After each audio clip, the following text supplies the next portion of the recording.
Now, there are two types of people, those who love olives and those who absolutely don't.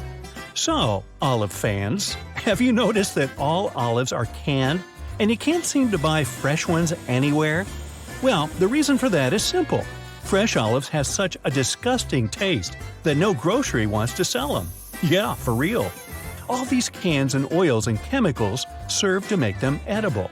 Still doesn't work well enough for anti-olive people.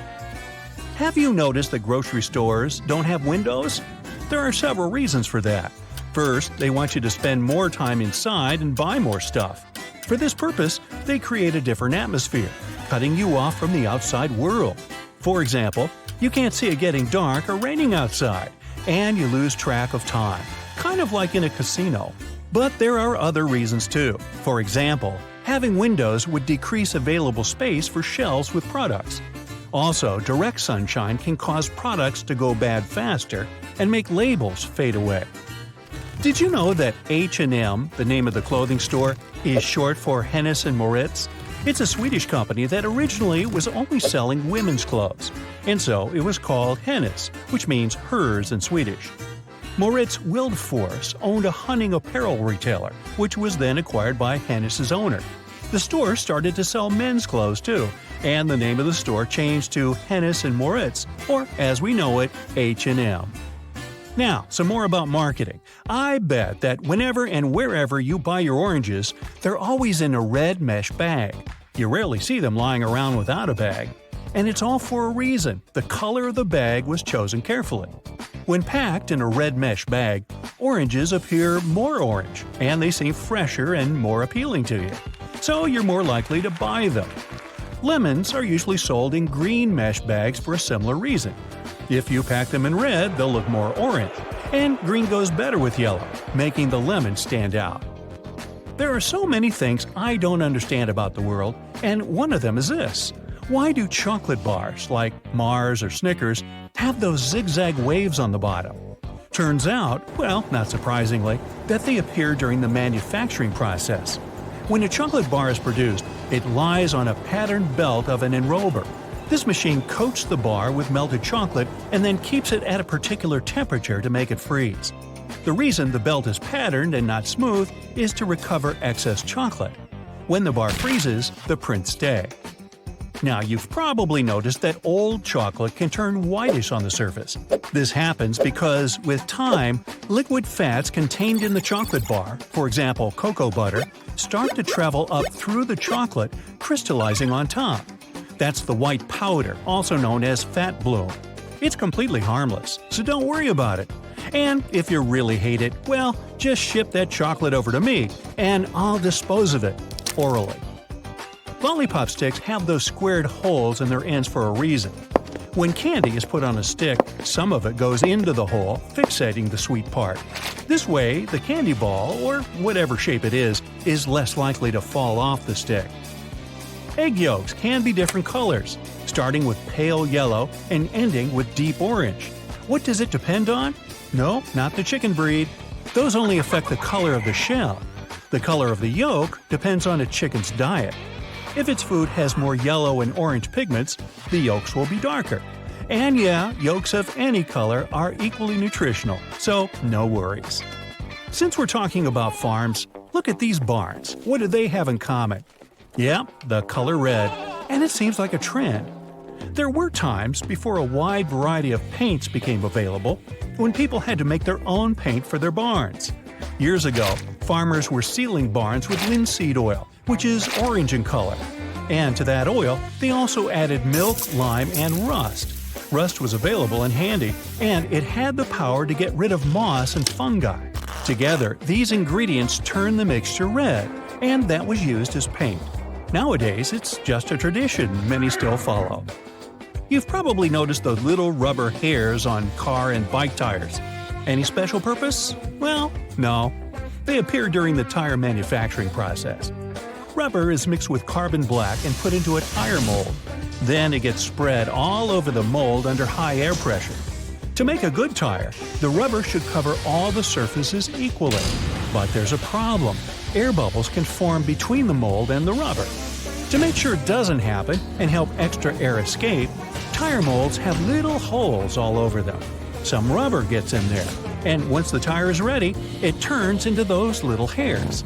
No one cares enough to remove them because that would be useless work, and those hairs don't harm anyone.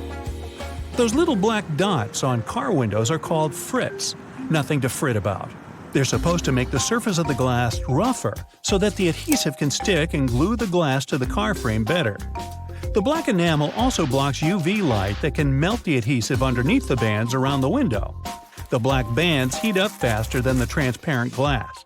And luckily, the little dots are there to help distribute the temperature evenly. Now, buses have such huge steering wheels for a reason. Buses are bigger than cars and also way heavier. So, it's harder to turn a bus around, and you need way more strength to do so when you drive a car. A bigger steering wheel, which has a bigger radius, allows the vehicle to turn more easily. And it requires less force than you need should the wheel be smaller. Trucks have big steering wheels for the same reason. Also, buses usually have those bright patterns on their seats. The reason is actually pretty disgusting. Those patterns are supposed to hide stains on the seats. The brighter the seat is and the more patterns it has, the harder it is for a passenger to notice stains. Even better, the patterns are usually so bright that no person wants to look at them for long enough to spot the stains. So yeah, the patterns are literally there to make you look away.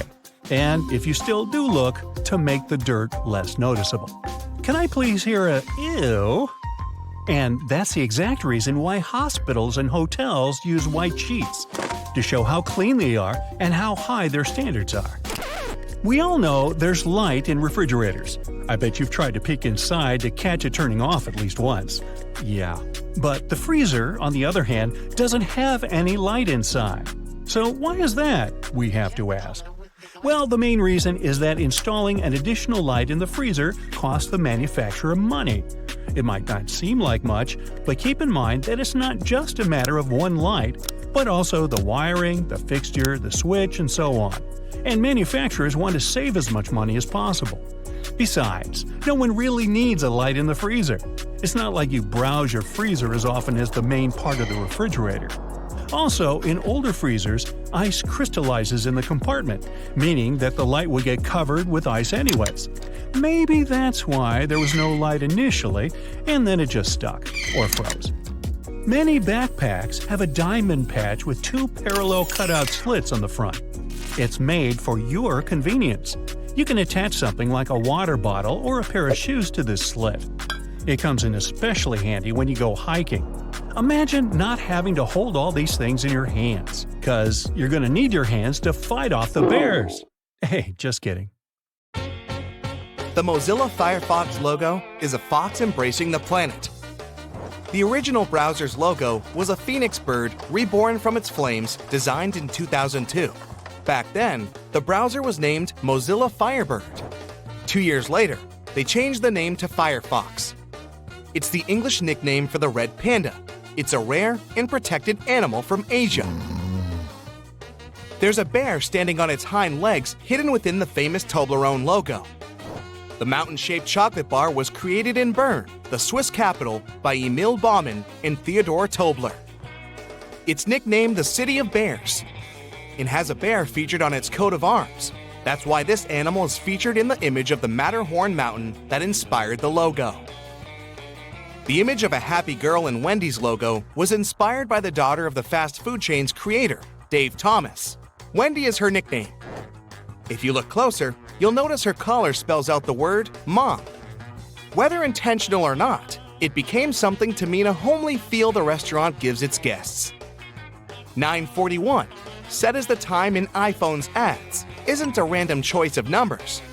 In 2007, Steve Jobs first introduced the iPhone to the public after a 41-minute presentation at exactly 9:41 a.m. The first Apple logo was designed in 1976 and featured Sir Isaac Newton sitting under a tree, with an apple about to fall on his head. It seemed too complex and unclear to many, so Steve Jobs wanted it replaced. The designer of the new logo, Rob Yanoff, made an apple we all know today. He was most likely inspired by the original logo, but wanted to make it more simple. He added the bite, so that no one would confuse it with a cherry, a peach, or any other round fruit with a stem. Without realizing it, he added a fun pun to the logo. Bite seems very much like the computer term. Toyota's logo symbolizes the merge of the hearts of customers and the company. Two overlapping ovals stand for T for Toyota and the steering wheel. The outer oval is for the world-embracing Toyota. The background space represents the infinite values of the company. Great quality, value beyond expectation, the joy of driving, innovation and integrity and safety, the environment and social responsibility. Life insurance for Apollo 11 astronauts cost a fortune, since the mission was so risky and unpredictable. The astronauts couldn't afford it, so they signed hundreds of covers that their families could sell to fund some big expenses in case anything went wrong. Snickers candy bar was created by Frank Mars, founder of Mars Inc. It was inspired by an already existing snack made of nougat, peanut, and caramel, and named after Mars's family horse. Until 1990, they called it a marathon candy bar in the UK. As soon as they switched the name to Snickers there, it went from the #1 selling candy bar in Britain to the #3. When NBC's logo was developed, color televisions were revolutionary gadgets. The logo with a rainbow of colors points it out. The peacock illustrates the phrase, "as proud as a peacock." It was meant to show they were proud of their new color system. The 6 different colors of the feathers represent the 6 different divisions of NBC. The yellow arrow in the Amazon logo that starts at A and ends at Z shows you can buy anything from them, from A to Z. It also looks like a smile, symbolizing the happiness of their customers. The original name of the business was not Amazon, but Cadabra Inc. Jeff Bezos experimented with different names for his website as well, and one of them, Relentless.com, still redirects to Amazon. Papa John's Pizza CEO, John Schnatter, started his business in a broom closet in a bar he co-owned with his dad in Indiana in 1984. Over the years, it has grown to the 3rd largest pizza chain in the world, with 5,500 restaurants in 49 countries. Baskin-Robbins has 31 different flavors, and the letters B and R in the logo hide this number. The B curve stands for 3, and the stem of the R stands for 1. You can visit the first website ever created, called the World Wide Web Project, even today. It went live in 1991 and now serves as a historical archive about the World Wide Web. It doesn't have a single picture, just text. The web itself was invented by Tim Berners-Lee, a British scientist working at CERN, the European Organization for Nuclear Research, in 1989. The first product ever scanned at a supermarket was a 10-pack of Wrigley Juicy Fruit Gum in 1974 in Troy, Ohio. The barcode was invented and patented back in 1952, but the idea only took off when its inventor started working for IBM. Until then, grocery clerks had to put a price sticker on every item, and cashiers had to read those tags and type the price by hand. The Quicksilver logo is a customized version of the Great Wave off Kanagawa, a famous wood print by Japanese artist Hokusai. When Quicksilver expanded their business and started a woman's brand Roxy, they mirrored their logo so that one looks like a heart. Until 2010, rural broadband internet was slower than carrier pigeons. In a speed test, they let pigeons with USB sticks fly from a Yorkshire farm to cover the distance of 50 miles. They finished the race an hour and a quarter later. By this time, only 24% of a 300 megabyte file had been uploaded. Picasa lets you organize and view your images online, and its logo is more than a simple colorful camera shutter. The white space in the middle forms a house, meaning it will be a safe home for your photos. It also has a house or casa in its name, and P stands for pixels. Letters L and G in the LG logo form a human face. L is the nose, and G represents the rest of it. They call it the face of the future. And the idea was to give the brand some human element and make it friendlier. Many tech companies test their new products in New Zealand. It's an ethnically diverse country with English-speaking people, and most importantly, it's so isolated, News about product failure won't spread quickly. FedEx logo might seem basic when it comes to its colors and font, but it's hiding an arrow between the letters E and X. It stands for speed, accuracy, striving for perfection, and perseverance in achieving goals. The 4 rings in the Audi logo represent the 4 companies that blended together to form it: Audi, DKW, Porsche, and Wanderer. The latter started as a bicycle repair shop. Gillette Company, famous for its razors, wanted their logo to be as sharp and precise as possible. This is how they ended up with a cut between G and I that forms blade-like shapes on top of each other. Black and white colors in the logo symbolize the elegance, purity, prestige, and excellence of the products. Some people have a fear of technology, aka technophobia.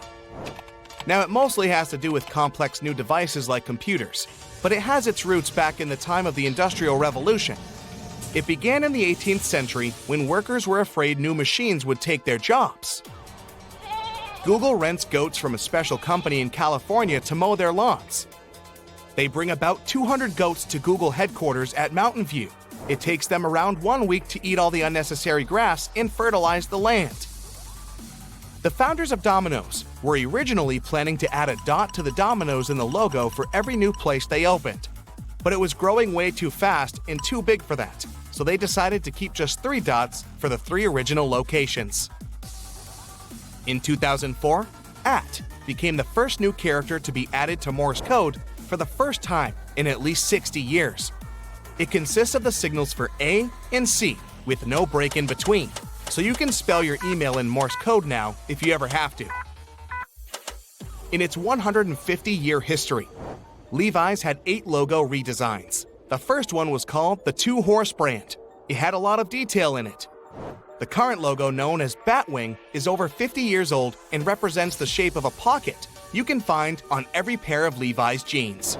It's supposed to give a youthful yet timeless feel. Evernote app stores your notes and has an elephant for its logo because the saying goes, "An elephant never forgets." And these animals do have an impressive memory. The ear on the elephant is curled over, like a post-it note. The H in the Hyundai logo isn't just for the company's name. It's the outlines of 2 people firmly shaking hands. It's an exchange of trust between the company and its customers. The oval around the figures is a symbol of Hyundai's global expansion.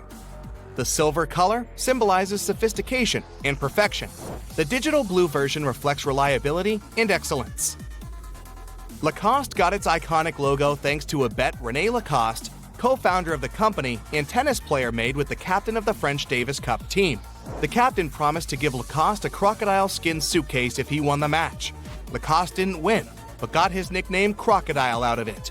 He had a crocodile embroidered on his tennis court blazer. When it was time to launch his apparel brand, the crocodile came in handy. Oreos are the world's most popular manufactured cookie, with over 40 billion pieces produced every year. Originally, they were sold by weight at the price of $2.35 for 9¼ pounds. A circle topped with a 2-bar cross stamped on each cookie is a Nabisco logo that is a European symbol of quality. When Michael Dell started his company in 1984, he planned to turn the world on its ear with his business. That's why the E in Dell's logo is slanted. The blue color stands for loyalty, trustworthiness, confidence, and intelligence. The first mechanical alarm clock could only ring at one time, at 4 a.m. It was invented by Levi Hutchins in 1787 in Concord, New Hampshire. Hutchins designed the device to wake him up for work.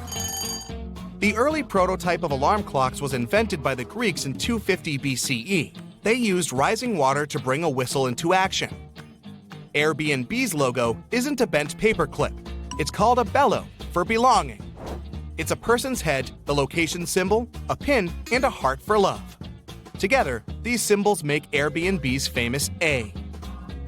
In 2006, Qatar Telecom organized a charity auction where they sold the phone number 666-6666 to an anonymous bidder for $2.75 million. It became the most expensive phone number in the world. Segway Polo is a legit sport with functional teams from all corners of the globe. It doesn't require a particular fitness level, has no age restrictions, and is gaining popularity. There are 4 8-minute sections of the game, and the goal is to knock the ball into the goal using a special hammer. If you take a closer look at the Tour de France logo, you'll notice a cyclist hiding in the O, U, and R. The second hidden message here is the yellow circle, representing the stages of the race that only occur during the daytime. Phantom vibration syndrome is how you call that feeling when you think your phone is vibrating, but it isn't. If you often experience that, it might be a sign you're over-involved with your phone. Sony Vaio logo symbolizes the integration of analog and digital technologies in its products. The letters V and A look like an analog wave. The letters I and O are there to resemble the numbers 1 and 0 for a digital signal or binary code. The original Xbox had edited sound bites from actual transmissions from the Apollo space missions. If you left it on the home screen, you'd eventually hear fragments of real chatter from the mission. Pinterest lets you pin stuff you find interesting to your online boards. Its logo shows exactly that. It's a pin design hidden in the letter P. Pin-shaped Ps are an important part of Pinterest branding, to get people to pin more things by mimicking the action of pushing a pin into a board. Pepsi spent around $1 million to design its logo with many secret meanings. It hints at Feng Shui, the Renaissance, the Earth's magnetic field, the theory of relativity, Mona Lisa, and the Parthenon, among other things, and is supposed to serve as the key to the universe. Nintendo was founded back in 1889, long before computers, as a playing card company. They still produce those in Japan and even organize a bridge tournament called the Nintendo Cup. In 1973, a Motorola engineer made the first cell phone call in history from 6th Avenue in New York City. He was using a 2.5-pound prototype to call a rival from Bell Laboratories. There was silence at the other end of the line. The phone was almost the size of a shoebox, allowed its owner to talk for 35 hours, and needed 10 hours to recharge. The first commercial text message in history was sent on December 3, 1992, and was wishing happy holidays to the recipient, who was a Vodafone employee. Now the average number of texts sent is 6 billion per day. Apple used to have its clothing line in 1986, called the Apple Collection. They did it 1 year after Steve Jobs' temporary resignation. The idea was to see how far their fans would go in buying branded clothing, accessories, and lifestyle items. The horizontal lines in the IBM logo remind those times when photocopies had difficulties reproducing large blocks of solid ink. Originally, there were 13 lines in the logo, but then they reduced the number to 8 as they had ink bleeding problems with the 13 lines in their print media. The serif on the bottom of the M has an equal sign to show they value equality. 5 megabytes of data used to weigh 1 ton. In 1953, engineers in IBM's laboratory invented the first hard drive. The cabinet containing it weighed over 2,200 pounds and could hold just 5 megabytes of data. McDonald's logo isn't just a letter M, but also the symbol of the original golden arches of the restaurant chain. They realized prospective customers could see them well from the highway and would stop by.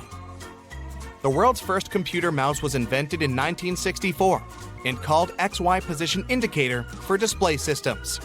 It was rectangular and made from wood with a little button on the top right. The inventor, Doug Engelbart, called it a mouse because of the cord coming from it that looked like that of a mouse.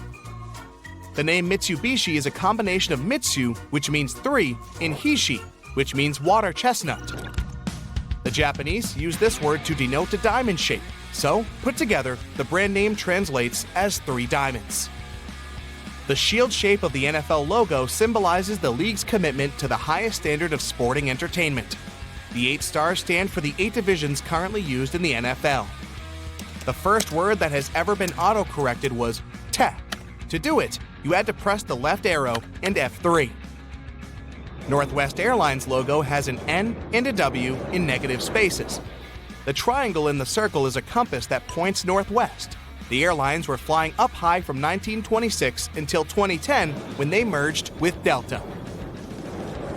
A study from Beth Israel Medical Center in New York showed that surgeons who grew up playing video games more than 3 hours per week make 37% fewer errors performed 27% faster, and scored 42% better at the test of surgical skills. The Mercedes-Benz brand is a product of merging the companies of Gottlieb Daimler and Carl Benz. Benz company's logo that was Benz lettering, surrounded by a laurel wreath, was registered as a trademark in 1909. Daimler had a Mercedes star for a logo. When the companies merged in 1925, they got a new shared logo of Daimler's Mercedes star in Benz's laurel wreath. The star has 3 points that represent land, sea, and air.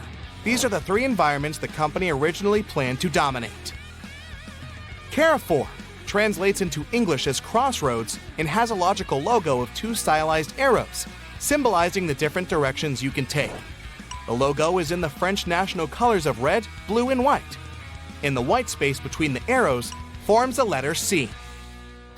Salvador Dali designed the Chupa Chups Lollipops logo. The artist put the existing text on a colored daisy-shaped background. He also wanted to move the logo to the top of the lollipop wrapper from the side, so that it would always be intact and visible to buyers. The first ever computer virus was developed in 1971. It was named the Creeper program and designed as a security test to see how it would spread between computers. Samsung was founded as a grocery store on March 1, 1938, which makes it 38 years and 1 month older than Apple, founded on April 1, 1976. The first phone was released to the public back in 1874. It took 3 years for it to be in the homes of around 50,000 people, and another 75 years to get to the 50 million people point. It only took the radio 38 years to get to the same number, and television made it in just 13 years. The Google logo seems pretty basic when it comes to colors. There's primary red, yellow, and blue. But they also added green that interrupts the primary color scheme. It's supposed to show that Google is an innovator that doesn't do what's expected of it and is unique from other companies. Shell Oil Giant has been around since 1904, and its yellow-red logo has changed a lot over the years. The original one was a more realistic picture of a pecten shell. The current logo is more stylized. There are 2 sides to every story. Just like to a regular cotton pad. 2 different textures, to be more precise. One is smooth, and you're supposed to use it for more sensitive areas of your face, for example, the eyes. The rougher side can help you remove makeup and clean your face in less sensitive areas, like the forehead. If you like having greenery in your home, you've probably noticed the flower pots have holes at the bottom.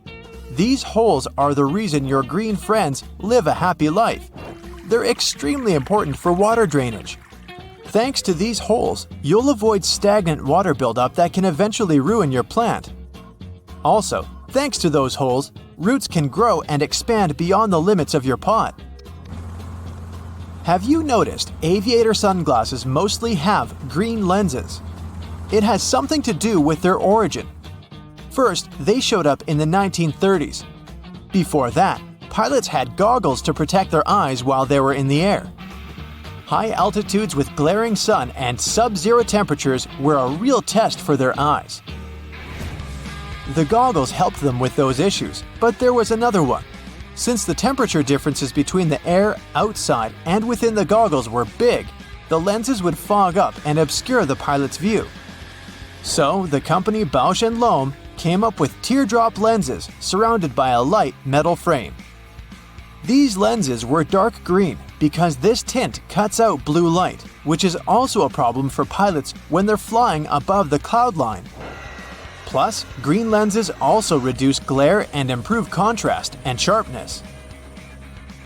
Holes in the side of your Converse sneakers? Are those really necessary? Well, they allow air to enter your shoe so your feet can stay cool. You can also use them to style up your shoes and tie them in different ways too. There are 2 reasons plastic bottles have grooves. First, if you're drinking cold water and it's hot outside, you'll see there's a lot of condensation on your bottle. Or maybe if you're playing some sport or working out. Your hands are sweaty, and if a bottle had a smooth surface, it would be more difficult to grip it. So the ridges are there to improve your hand grip. The second reason is that because of these ridges, manufacturers can use thinner plastic. That means they need less material in overall production. and that plastic is still firm enough for the bottle to maintain its shape. Wooden coat hangers are not just there to look nice. Since they're made of cedar wood, they bring a nice scent to your closet. Plus, they repel bugs. They're also quite firm, so they come in handy for heavy clothes, such as jackets. And it's hard to damage them, so they'll serve you longer. You may have noticed there's a colored square at the bottom of your toothpaste. These blocks mostly come in blue, red, green, and black. They are some sort of eye marks, since they help manufacturing machines at the assembly line recognize where and when to cut the toothpaste and seal the end of the tube. Some boots have loops at their top and back. Looks like a fashion statement, doesn't it? Or maybe it's something that manufacturers add for fun. But those loops actually have their purpose. With them, you can pull the shoe up when trying to wear it. Plus, you can easily hang them or use the loop for better support for the laces. Confession time. Remember those attachments your vacuum cleaner came with? Did you also put them somewhere aside and never use them again? They're actually pretty helpful when you're cleaning the house because you can use them for particular areas that are sometimes hard to reach with the regular attachment. We all know what the vegetable peeler is for, but besides peeling the skin of carrots or potatoes, you can use it for onions too. It may be faster than doing it with a knife, plus it will save you some onion tears. Some sweatshirts have something pretty specific in the neck area. A V-shaped stitch you can see in the middle of the collar. The ribbed insert, similar to the ribbing at the hem and the sleeves, would allow the owner to put the garment on more easily, and it wouldn't even lose shape. The V insert would stretch, so a person wearing the sweatshirt could get their head through the neck. Its purpose was also to absorb sweat. In its early versions, sweatshirts had both the back and the front of the collars. Through time, they lost the back one, and this V insert became something decorative since manufacturers started to stitch a V at the collar without using the ribbed material they had added before. Brightly colored squares or circles you see on food packages aren't an indication of vitamins, minerals, or certain flavors that food contains. And nope, it's not some secret code consumers are supposed to crack. It's actually for printing engineers. They're called process control patches or printer's color blocks. During the process of printing the food packaging, manufacturers use those colored blocks to check if the printing ink is correct. They compare the color of blocks they print to make sure the brand they print for has a consistent and recognizable quality all over the world. The majority of printers only use 4 colors: yellow, magenta, cyan, and black. Some printers have additional colors, such as green, orange, and violet. That's why you sometimes see multiple circles on certain packages. They test each ink color. Margins in notebooks. They're not there as some sort of a guide for taking notes and writing. Someone came up with a potential solution that was supposed to protect the written work from, well, rats. They used to be pretty common residents in people's homes. They are known for their diet, including basically anything, like paper, for example. So, people started adding wide margins as an appetizer that was supposed to keep rats full. This way, they wouldn't want to get to the main dish, the written pages. Suits have a buttonhole close to the top of the lapel. Manufacturers sew it shut so you can't open it without ruining your suit. And when you compare it to the other lapel, you see that one is completely smooth, without any clues. You won't find such an unpartnered buttonhole on a suit jacket only. Camp shirts, pea coats, and some other clothing pieces have them too. And they have to do with the history of lapels. The earliest ones showed up at the beginning of the 19th century. Before this, men mostly wear frocks with high collars. They would button them all the way up to the top. During hot days, they would relax the button stance, turn down the collars, and leave the top button undone. It was a relief from the swelter, plus their folded over laps would be symmetrical at the chest, and today, we recognize that as a lapel. People stopped using that buttonhole after they came up with the lapel, unless it was for some formal occasion. Like, for example, when you wanted to put a flower in there. That's why suit makers left it, as a fashion feature. Tea bags. It's pretty easy to guess what they're for, but they come in handy if you have smelly feet after a long day in your shoes. Just pop tea bags, unused of course, in your shoes during the night. By the time you wake up, tea bags are going to effectively absorb all the unwanted odors. Binder clips can also have a helpful purpose besides their main one. You can clip your money to keep it together. Same is true for paper clips. If your favorite bracelet broke and you're looking for a way to hold it on, a paper clip might help. Just hook one through each end of the bracelet, twist it tightly, and your bracelet is good to go. You'd need a drop of liquid, a state-of-the-art laser 3D printer, and a couple of hours of work to make the tiniest fidget spinner ever. Its width will be smaller than that of your hair strand. At least researchers at Oak Ridge National Laboratory managed to do just that. A double-stuffed Oreo cookie aren't double-stuffed, in fact. A math teacher weighed 10 regular Oreos, 10 double-stuffed Oreos, 10 mega-stuffed Oreos. Turns out, double-stuffed Oreos are only 1.86 stuffed Oreos. Chipotle peppers aren't some special type of pepper. They're good old jalapenos. Dried and smoked jalapeno is chipotle. In its gaseous form, oxygen is colorless and doesn't have any odor. But when it's liquid or solid, this substance looks pale blue. After being caught by a black hole, a star gets ripped apart by its enormous gravitational forces. Some parts of the star's remains hurtle into the black hole.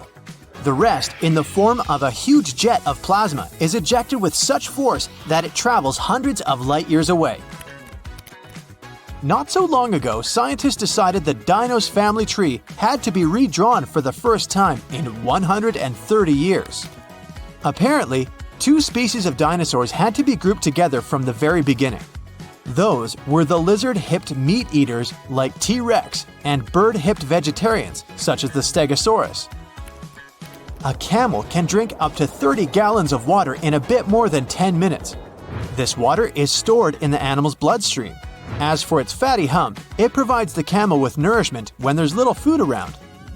Some sea animals like salmon or turtles use our planet's magnetic field to find their way home. Your lungs not only help you breathe, but they also produce blood cells.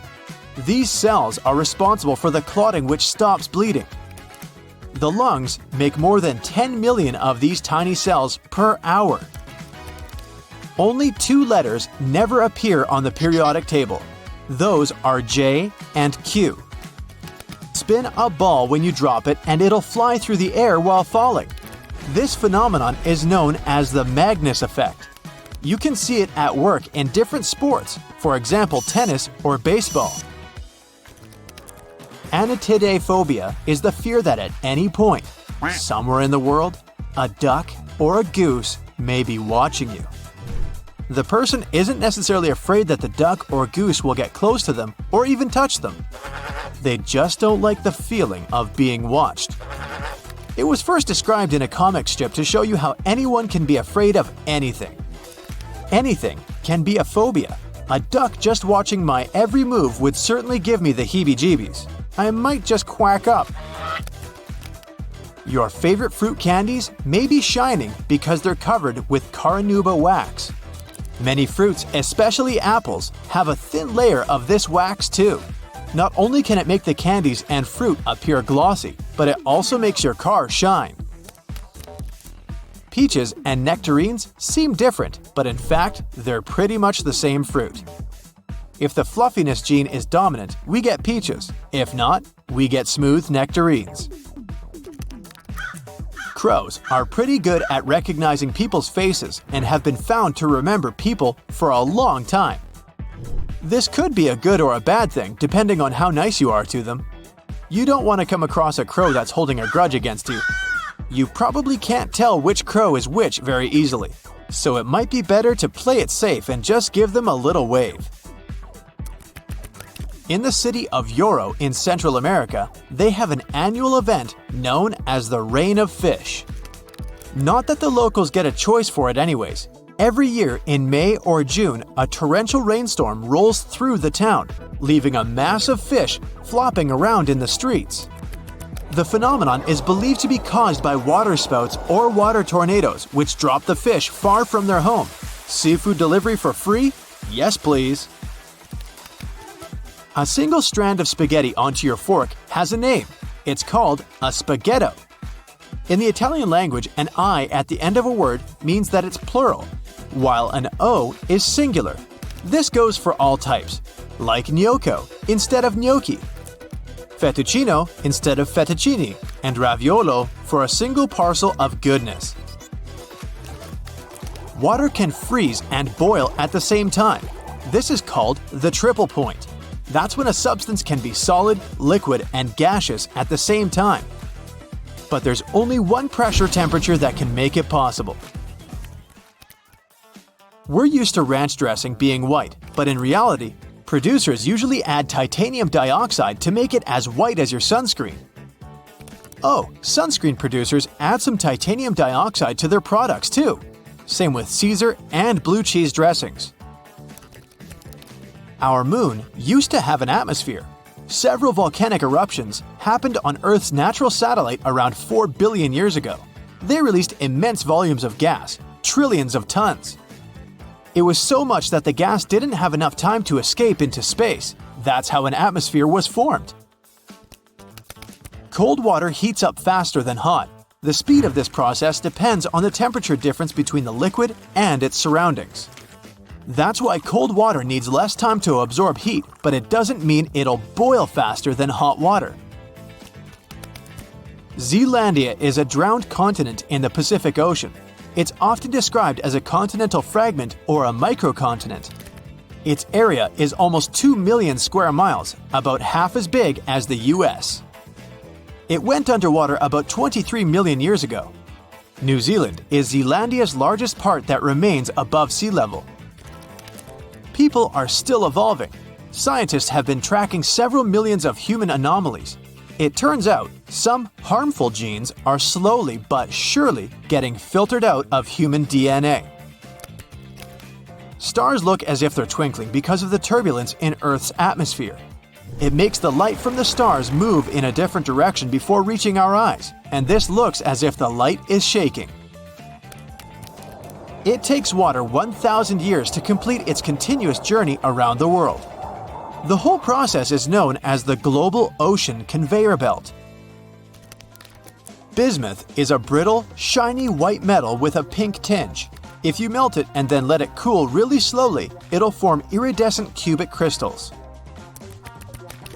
Those Skittles and M&M candies are colored with beetles. Red food dye is made of carmine, which is made with cochineal beetles. Red lipsticks are made with these beetles too. The rocks, metals, and other minerals and things that make up the planet are packed into the ground more tightly in certain places than in others. This has surprising consequences. Gravity varies slightly depending on where you are. How high up you are also has an effect, so if you're at the top of Mount Everest, you'd also weigh slightly less. Don't look down. One scientist has a theory that a substance existed in ancient microbes before chlorophyll, that's the thing that makes plants green, evolved on Earth. This substance reflected sunlight as red and violet colors, which combined to make purple. If true, the young Earth may have been teeming with strange purple-colored critters before all the green stuff appeared.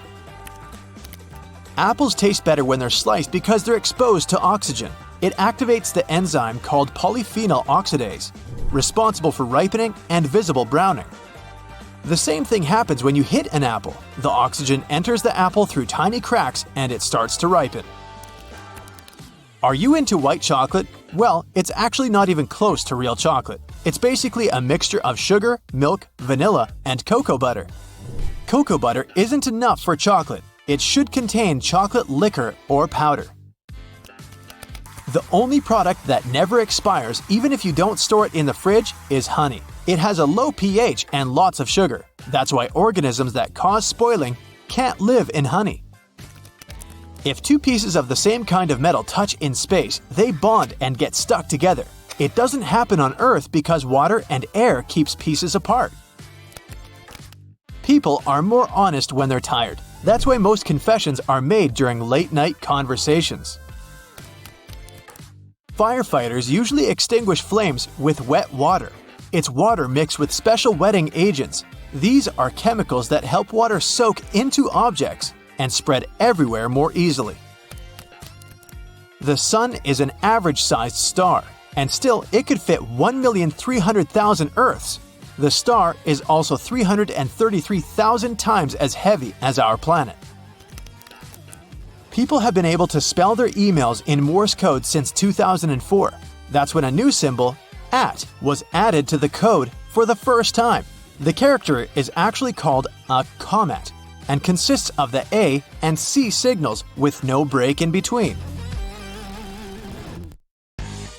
Now, with selfies taking over the social media world, phone companies had to adapt to the way people hold their phones and use their cameras. Apparently, most users tilt their heads slightly to the right when taking selfies. With the camera located in the left corner, it makes it easier to make sure the camera will be in line with the usual tilt of selfie takers. Ooh, genius. This allows for a more natural look, making the image look better to leave you feeling great. Cameras on the back of most phones are on the left side as well. Sorry, left-handers, this was designed for the more common right-hander. Mount Everest might be getting all the attention, but Mauna Kea in Hawaii is technically the tallest mountain in the world. Measuring over 33,000 feet from base to summit, the only thing holding Mauna Kea back from the title is that it's mostly underwater. Australia is wider than the Moon. The Moon has a diameter of over 2,100 miles, while Australia's diameter from coast to coast is almost 2,500 miles. While it may be wider, the Moon wins with the land area, over 15 million square miles. Whew, that's huge. And all that cheese. Antididophobia is the fear that at any point, somewhere in the world, a duck or goose may be watching you. The person isn't necessarily afraid that the duck or goose will get too close to them or even touch them. They just don't like the feeling of being watched. It was first described in a comic strip to show how anyone can be afraid of anything. Anything can be a phobia. A duck just watching my every move would certainly give me the heebie-jeebies. I might just quack up. Crows are pretty good at recognizing people's faces and have even been found to remember people for a long time. This could be a good thing or a bad thing, depending on how nice you are to them. You don't want to come across a crow that's holding a grudge against you. You probably can't tell which crow is which very easily, so it might be better to play it safe and just give them all a little wave. In the city of Yoro in Central America, they have an annual event known as the Rain of Fish. Not that the locals get a choice for it anyways. Every year in May or June, a torrential rainstorm rolls through town, leaving a mass of fish flopping around in the streets. The phenomenon is believed to be caused by waterspouts or water tornadoes, which drop the fish far from home. Seafood delivery for free? Yes, please. A photon, the most basic part of light, takes thousands, maybe millions of years to travel from the sun's core to its surface. But it only takes 8 minutes and 20 seconds on average to get to your eye once it's at the surface. That means that the sunlight we see is very ancient, older than the human race itself. There are only 4 words in the English language which end in "dos." Tremendous, horrendous, stupendous, and hazardous. Sounds like the teacher's comment on my report card. A single strand of spaghetti onto your fork has a name. It's called a spaghetto. In the Italian language, an I at the end of the word means that it's plural, while an O is singular. This goes for all types, like gnocco instead of gnocchi, fettuccino instead of fettuccine, and raviolo for a single parcel of goodness. Accidentally eating one of those fruit stickers on apples, peaches, and pears shouldn't worry you at all. They can be eaten, but they aren't exactly edible. It'll just leave your body as everything else does. The glue used for them is regulated by the FDA, but it's still recommended that you wash the fruit and remove the sticker before chomping down on it. Dolphins not only have names for each other, but they'll call out for their friends specifically. Makes you wonder what names dolphins have for us when we get in the water. Hey, look, Frank, those hairless monkeys are back in the water again. German chocolate cake is one of the most delicious cakes out there. It's my all-time favorite, but its name has nothing to do with the country at all. named after an American baker called Samuel German, who made the tasty treat in 1852. The Eiffel Tower can be 6 inches taller during the summer because of thermal expansion. When the iron heats up during really hot days, the iron particles expand, taking up even more space.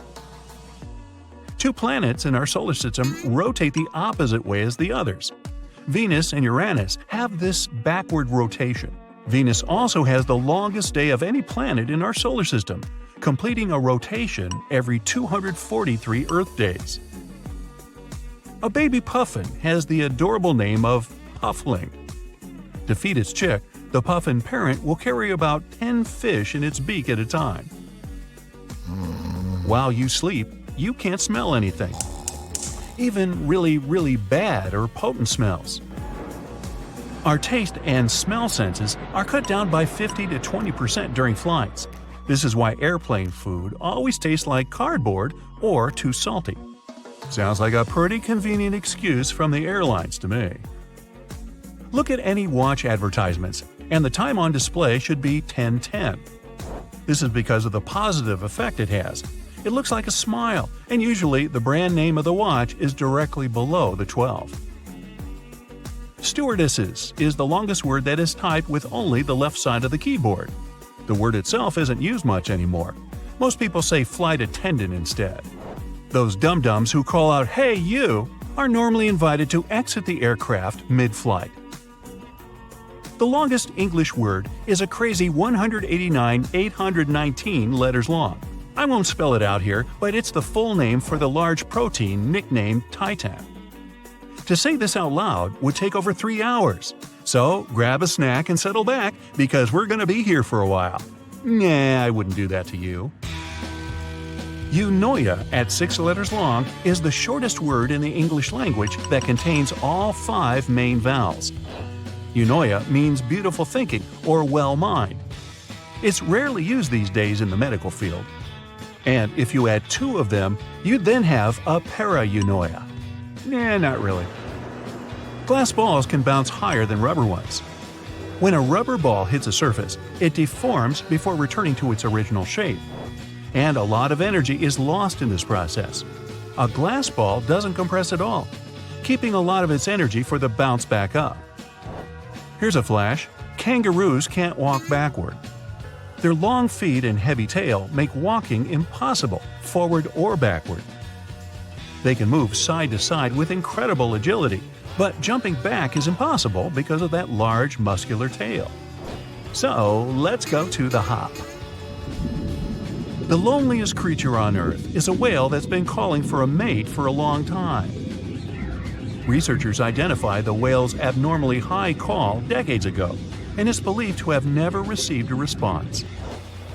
The unknown whale is called lonely because it communicates at a frequency not used by any other whale in the Pacific Ocean. How sad. Meanwhile, the lyrebird can mimic almost any sound it hears, including chainsaws. The Australian species not only copy other birds, but other animals too, like koalas and dogs. In captivity, they'll also copy artificial sounds, such as car alarms, trucks, and chainsaws. The Northern Hemisphere holds roughly 90% of the world's population. No wonder the streets are so crowded up here. The cougar goes by more names than any other animal. The cougar has been given over 80 names. The puma, mountain lion, panther, and catamount are all the same thing. Just don't confuse them with bobcats, lynxes, jaguars, or leopards. They don't appreciate that. Most people can't lick their own elbow. The length of your arm, combined with the flexibility of your joints, makes this impossible for many. Your elbow is just far enough down on your arm that you can't reach it. Go ahead, try it. I'll wait. Okay, time's up. Octopuses and squids have beaks like birds. The beak is made of the same material that our fingernails are made of, keratin. They can also fit through anything that their beak can, making them the ultimate escape artist. Not you, Houdini. There are over 31 million seconds in a year. We recently discovered this tiny chameleon in Madagascar. At less than an inch long, it's the size of a seed and could fit easily on the tip of your finger. It's nicknamed the nano lizard and shows how many tiny creatures could be hiding out, undiscovered, away from the eyes of scientists and researchers. 11 plus 2 equals 13, of course. And 12 plus 1 equals 13. The 13 letters that make up these phrases equal each other in more ways than one. They are actually anagrams of each other. Wow. Anagrams, homonyms, and antidophobia. That's a mouthful, but not as sweet as my German chocolate cake. Hey, I'll take seconds. So you have a sixth sense. It tells you where the various parts of your body are in space. Thanks to it, you can walk up a flight of stairs or touch your nose even with your eyes closed. Your vocal cords only produce a buzzing noise.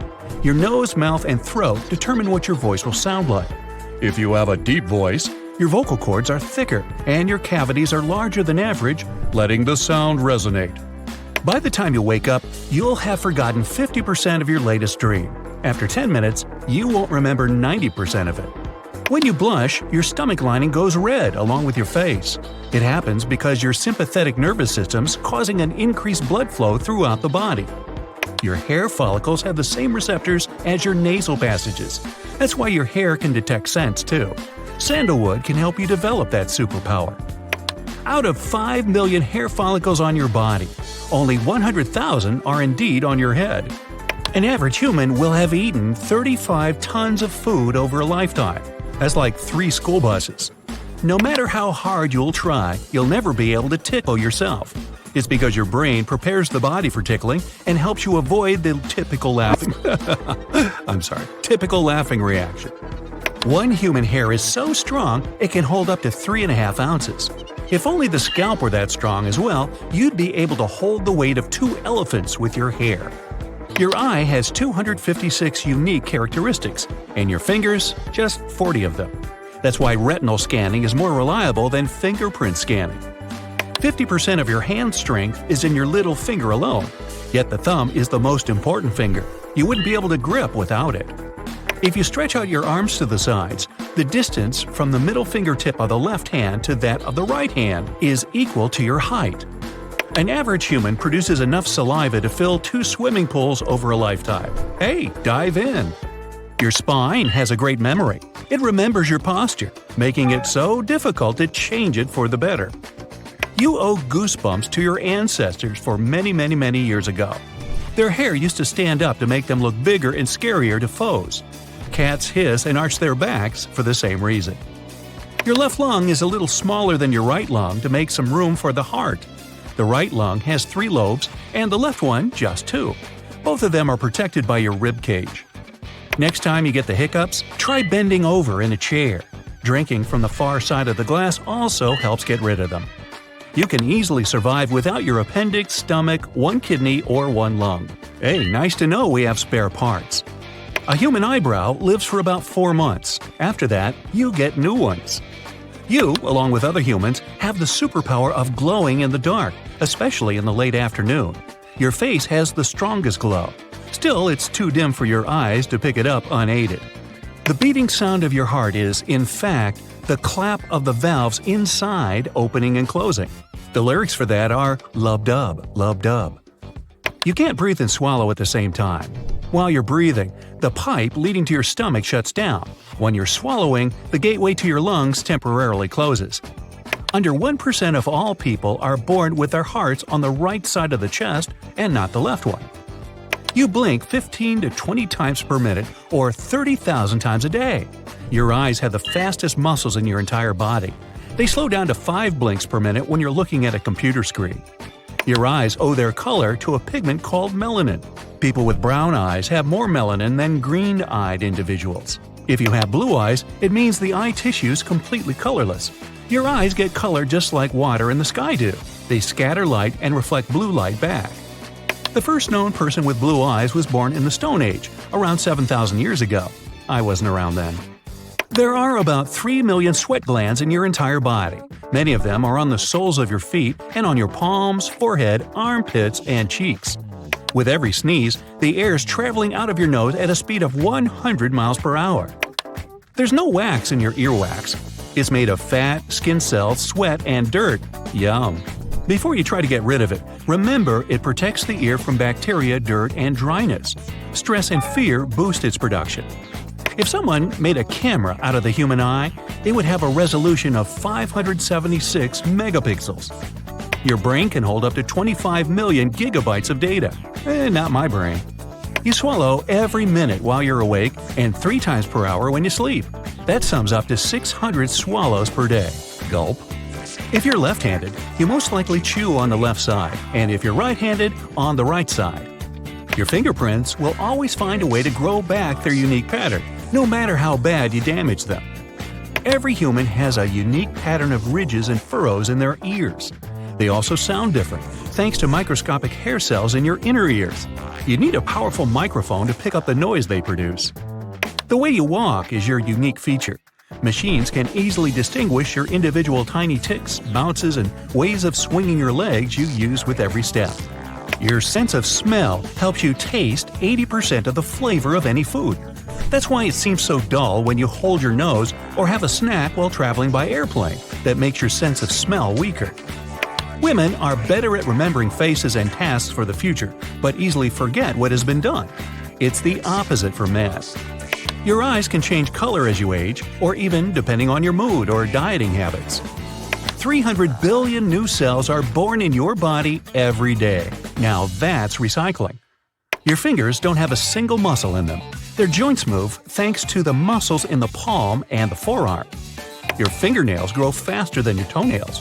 That's because you use them more actively, and they get more sunlight and air. Your eyes send a 2D upside-down image of the world to your brain. It quickly corrects it and turns it into a 3D right-side-up image that it's used to. There's more nerve cells and connections in your brain than there are stars in the Milky Way. If you decided to count them all, it would take you 3,000 years. To make it easier for you, you have around 100 billion neurons in there. The space between your eyebrows is officially called glabella. You're taller in the morning than in the evening.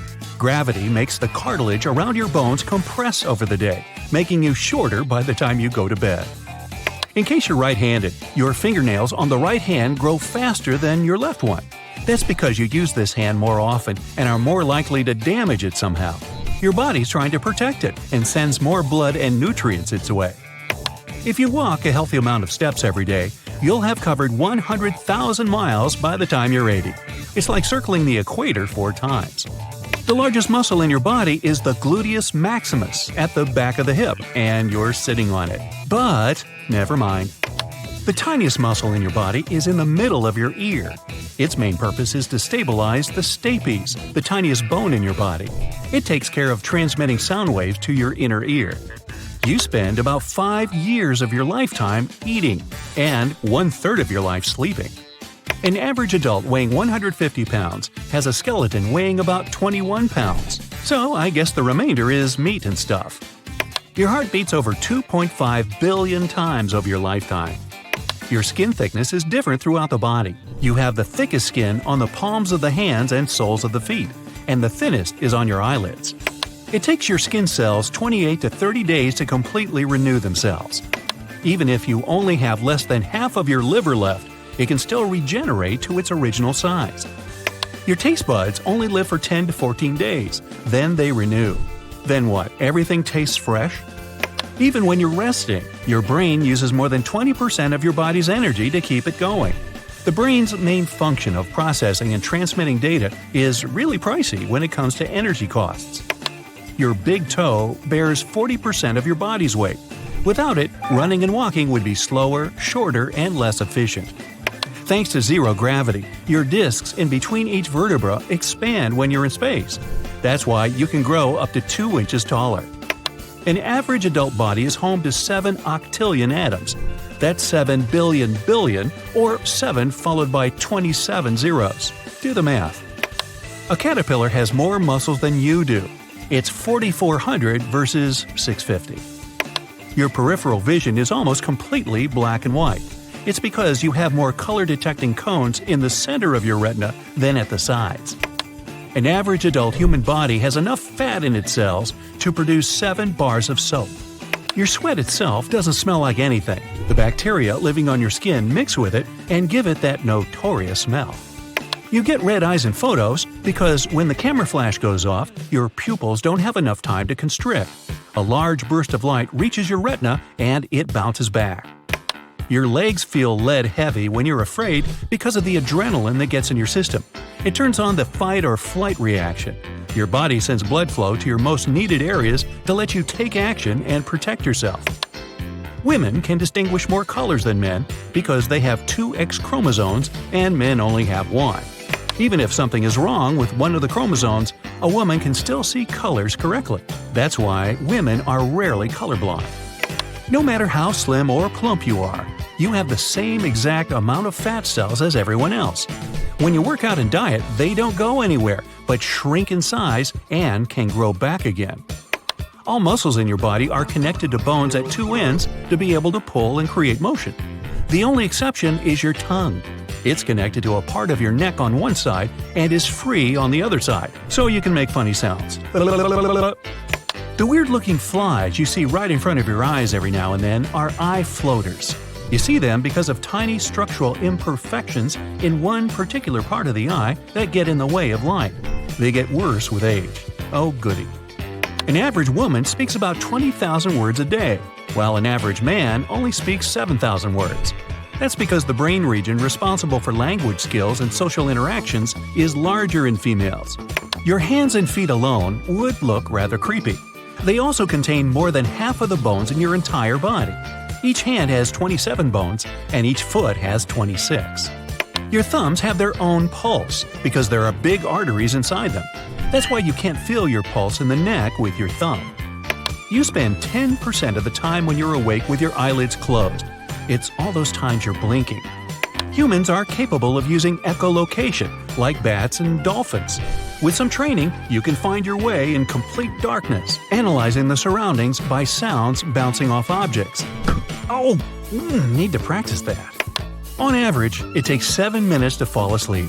There are some techniques to speed up that process to 120 seconds, though.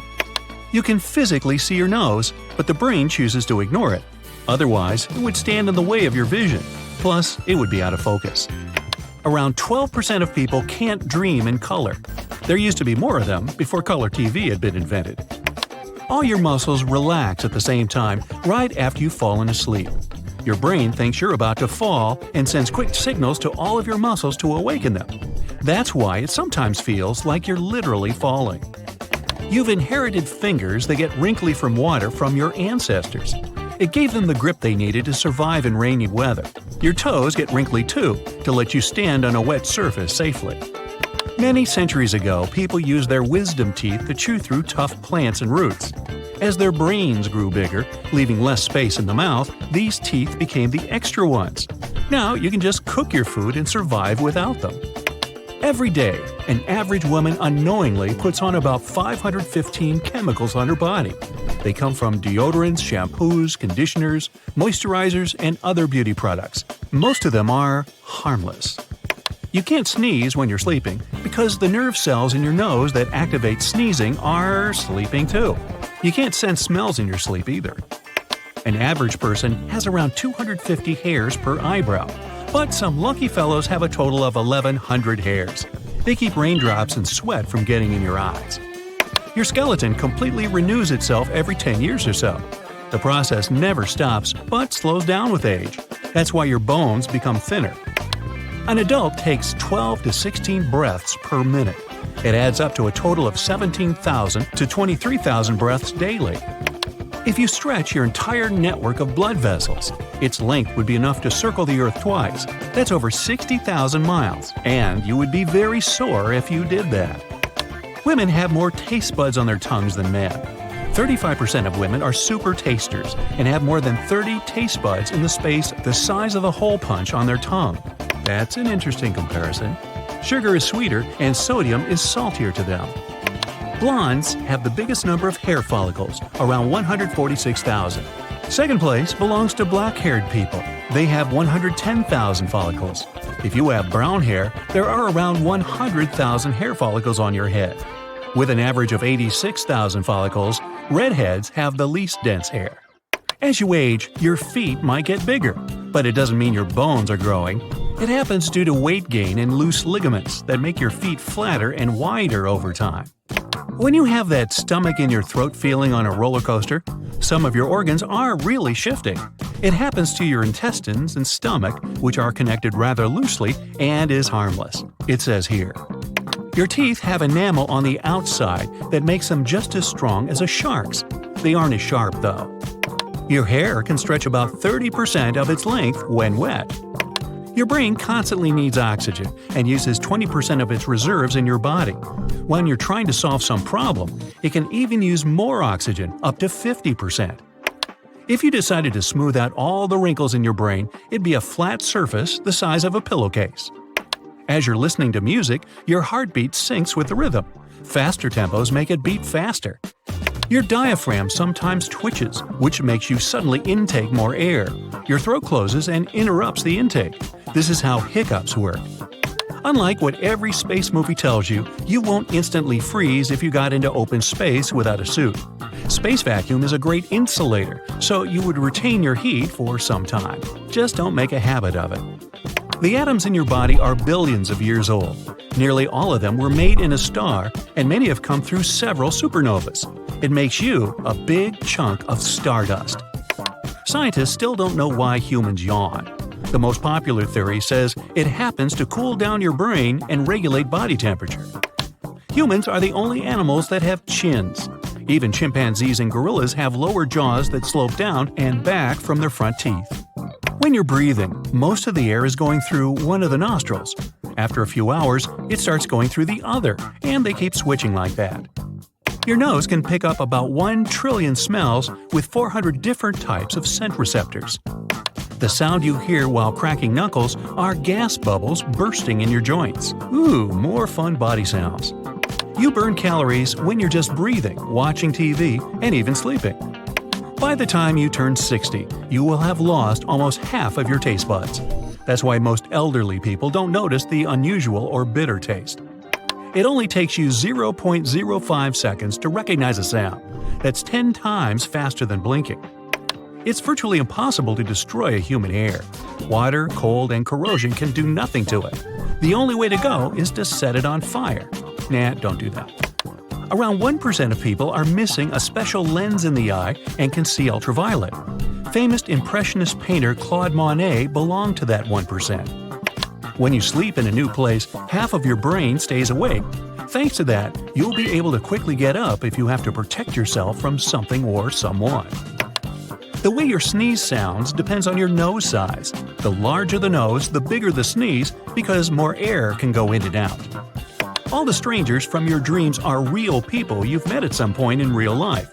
You just didn't remember them. Unlike other cells, neurons can't replace themselves. If you typed 60 words per minute for 8 hours a day, it would take you 50 years to type the human genome. That sounds like a big waste of time. There's a name for the dip between your upper lip and nose. It's philtrum. Some people can navigate using the magnetic field of the planet, just like birds. Me? Nah, I can barely use my GPS. Why is the myth dogs are colorblind so widely accepted? They do see colors, even though they have a more limited spectrum than we do. They see blue, yellow, and violet pretty well, but it's hard for them to tell the difference between orange, red, and green. So, if you want to redecorate your dog's house, maybe you should stick to purple and blue shades. Animals, plants, and humans, we're all actually connected and have common traits because we've all evolved from the same micro-ancestor. This would be our planet's original ancestor, LUCA. This stands for the last universal common ancestor, which is a 3.8 billion-year-old organism. Closing the eyes can improve your memory. Let's say you want to listen to a story and see how much you can remember. Studies show that if you close your eyes and take a 15-minute rest, you'll remember it better. A good technique for when you're studying or trying to remember some boring information. The pink corner of your eye is actually the remnant of the third eyelid. We all have this mysterious membrane. The third eyelid is way more prominent in certain mammals and birds since it protects their eyes from dust. But for humans, this tissue doesn't have any particular meaning, so scientists believe we'll eventually lose it. When potatoes are exposed to too much light, they mostly turn green, whether they're in a factory, storage, or a field. This happens because they start to form chlorophyll, a pigment that gives plants green color. So when you see green potato chips, it means they were made from one of these potatoes that were exposed to light for a longer time. But just because some green potato chips made it into the bag doesn't mean you should eat them. As it turns out, the green areas on potatoes and on chips are not good for you. Nothing's going to happen if you eat one or two of these green potato chips. But if you eat too much of a green potato, you might experience some discomfort. Despite their name, some oranges are not orange. Some initially contain large amounts of chlorophyll, which makes this citrus green-colored in the first place. As it matures and ripens, the chlorophyll slowly disappears as the fruit is exposed to cool temperatures. That's when it gets its color. But this is also why, in warm areas across the world, oranges remain green. If you've ordered something small from Amazon, like a pen, a single book, or something else, you might have got it in a box that seemed way too big for your item. And it's not an accident, nor random. It's because of their complex shipping algorithm. It takes into account the size of other packages going to the same place, as well as the size of the shipping vehicle. The small item gets a box size that will fit the space inside the vehicle together with other packages, and keep boxes from sliding around. Physicist and inventor Percy Spencer discovered microwaves by accident. He was building a magnetron for some of his radar equipment. At one moment, he realized the chocolate bar he had been keeping in his pocket had begun to melt. He was curious about what was going to happen next, so he directed microwaves at eggs, which exploded, and popcorn, which popped. This is how he discovered a great tool to heat food that uses less energy than a conventional oven. In its original version, the clay-like substance we call Play-Doh today was a wallpaper cleaner. It was invented and sold for the purpose of lifting soot off of wallpaper. At the time it first showed on the market, you could only get it in an off-white color, but later they started selling it as a toy. The substance was produced in yellow, blue, and red. Today, you can get it in more than 50 colors. Bubble wrap had a somewhat different purpose at its beginning. It was supposed to be wallpaper. In the 1950s, when it first showed up, two engineers decided to glue two shower curtains together. That's how they trapped small bubbles of air between them. They were trying to create some sort of textured wallpaper, but it didn't take off. A couple years later, IBM had to ship some data processors and needed something to protect them, which is when the phenomenon of bubble wrap came up. One study showed that 1 minute of popping bubble wrap is as calming as a 30-minute massage. Why don't electric fans cool the air? You could set a thermometer in front of it and choose a turbo mode, but the temperature won't go down. In fact, the temperature might even go up if you leave the thermometer next to the working parts thanks to the electric current. A fan won't cool the air, but it will cool you or any other object with water inside. An electric fan improves air circulation in a closed space.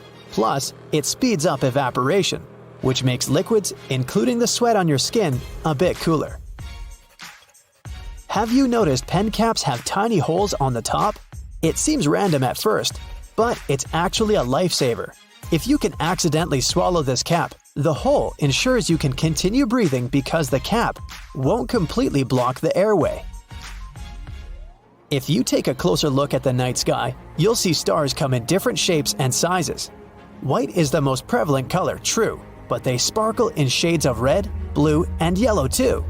But you won't see a green star. It's not that stars don't emit green light, it's just that our eyes don't see it like that. Stars vary in colors when they burn at different temperatures. The hottest stars appear blue, while the coolest stars seem to burn in red hues, but they all shine in multiple colors. They emit different light wavelengths that represent various parts of the color spectrum. We can't all perceive those wavelengths separately. We only see the dominant light wavelength, which means the dominant color. So, stars of medium heat emit green photons in most cases, but they just don't appear green. When we try to process something that generates red, green, blue, and yellow photons at once, our eyes see it as white. That's the same reason why mid-temperature stars, such as our Sun, appear white to us. Why do we blink? To moisten and cleanse the eye, that's for sure. Every time you close your eyelids, the tear glands secrete a salty substance that sweeps over the surface of your eye. It then flushes away all those tiny dust particles and also lubricates the exposed parts of your eyeball. We usually blink every 4 to 6 seconds unless the eyes are more irritated. Then, we blink more frequently to keep them moist and clean. But not just that. Blinking also helps our brain to reset. It has to process so many things all the time, so it's fair to give it a break from time to time. So blinking rescues our brain around 15 to 20 times per minute. When we shut our eyes, we help our brain to power down and take a very short but still effective mental break. That's why we blink more when we're in the middle of a task that demands some serious mental activity. Why do we have nails? They're generally made of a specific type of protein you can find in fur, hair, claws, and hooves. It's called keratin, and unlike claws, nails are flat and wide, so they're more effective at shielding the tips of toes and fingers from potential injuries. Fingernails not only protect sensitive areas but also provide a rigid backing so you can take and separate small objects more easily. How would you pick up a single jigsaw piece or peel a sticker from its backing without nails? It would be almost impossible without additional tools. Apes and monkeys use their feet for such delicate tasks too. Primates have probably evolved nails because they needed help with simple tasks, such as grasping branches tightly and removing ticks. Raspberries, blackberries, strawberries, and cherries are not berries. To classify a berry, they have to have 3 layers: a protective outer one, a fleshy one in the middle, and finally, an inner part where you can find the seeds. Also, a plant must come from a flower with just 1 ovary and have 2 or more seeds. So, by this criteria, cranberries and blueberries are berries. Together with some more plants you wouldn't expect to be in this category: kiwis, bananas, watermelons, tomatoes, eggplants, and even peppers. You've probably heard your ears and nose are those body parts that never stop growing. This happens because the effects of skin changes and gravity. Other parts of your body change in the same ways, but you can't see it as well as you can see what's happening with your nose and ears. How can spiders survive when they lose a leg? When they're in a dangerous situation and try to run away, they can lose legs and regrow them only a couple months later. They'll survive without any problem because most of the time, their legs come off at break points. Those are joints that contain muscles and constrict, which helps spiders minimize blood loss. If they lose a leg at the part that comes before the break point, the spider still sheds it, but it will lose more blood. It will be harder for the animal to recover in this case. Speaking of spiders, have you noticed how they sometimes stay extremely still for a long time? They're motionless while waiting for potential prey to land in their web. When moving around, they waste energy and drive unnecessary attention to themselves. Either a hungry bird praying for a quick snack will see it, or a spider will remain hungry because flies will be less likely to come near their web. When spinning a web, they waste a lot of energy. Even after the web is finished, a spider may have to wait for days or weeks to catch something. So, it's important to save as much energy as possible. Hunting spiders are way more active, but the majority of them are nocturnal predators. They spend their days relaxing, tucked away under a rock or in a nest. Roast potatoes can stay hot for a really long time, and this mostly has to do with the fatty, starchy crust that's like some sort of an insulating layer. When you pre-boil a potato, this causes its starch granules to absorb water and swell until carb molecules seep out to produce this type of thick gel. Since potatoes are in the oven, high temperatures drive off moisture. This makes the gelatinized starch on the outside of the potato chunk and creates a crispy crust. This crust traps the heat inside. The fat from the baking tray collects in cracks too, and the heat-keeping structure stays strong. birds don't get electrocuted while perching on power lines because it's not voltages that will harm them, but voltage differences. And electricity wouldn't flow without them. So, if you see a bird standing on a single power line at, for example, 35,000 volts, the lack of a voltage difference is something that keeps the animal safe. But if it accidentally extends its wings and touches another power line that's at a different voltage, it won't end well. That's the reason why electricity companies make sure there's plenty of space between the cables. Have you ever wondered why airplane pilots won't try to land on grass when the landing gear doesn't deploy? The grass may seem like a good solution at first because it's soft, true. But the surface will neither be smooth nor even.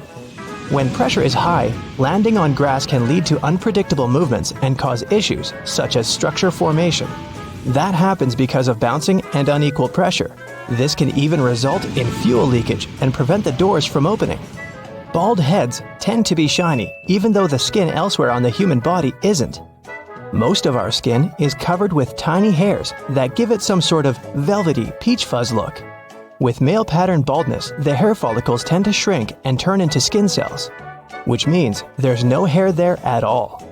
And the scalp is especially shiny due to the sebaceous glands. They produce and secrete some kind of oily matter that protects our skin. Sebaceous glands are located all across our skin, but the scalp has way more of them. So, this oil coats the skin, which is why it turns into a more reflective surface. House cats will rarely meow at one another, but they become chatty with humans, and this could be related to domestication. The process of taming cats and keeping them as pets started nearly 10,000 years ago. Before that, cats were pretty much loners. They rarely encountered other cats, so they didn't even have to use their voices to communicate with each other. Instead, they communicated through their sense of smell, which included things like rubbing against a certain object, for example, a tree. So they didn't even have to come face to face with other members of their species to send a message. And that's how they mostly communicate today as well.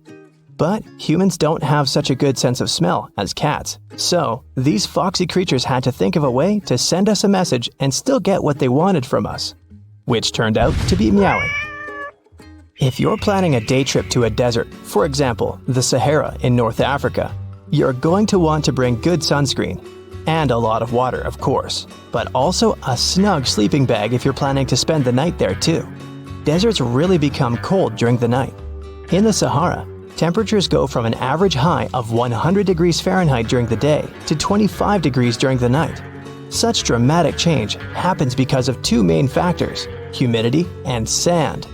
Sand doesn't retain heat that well. When light and heat from the sun reach a desert, sand grains from the top layer absorb heat.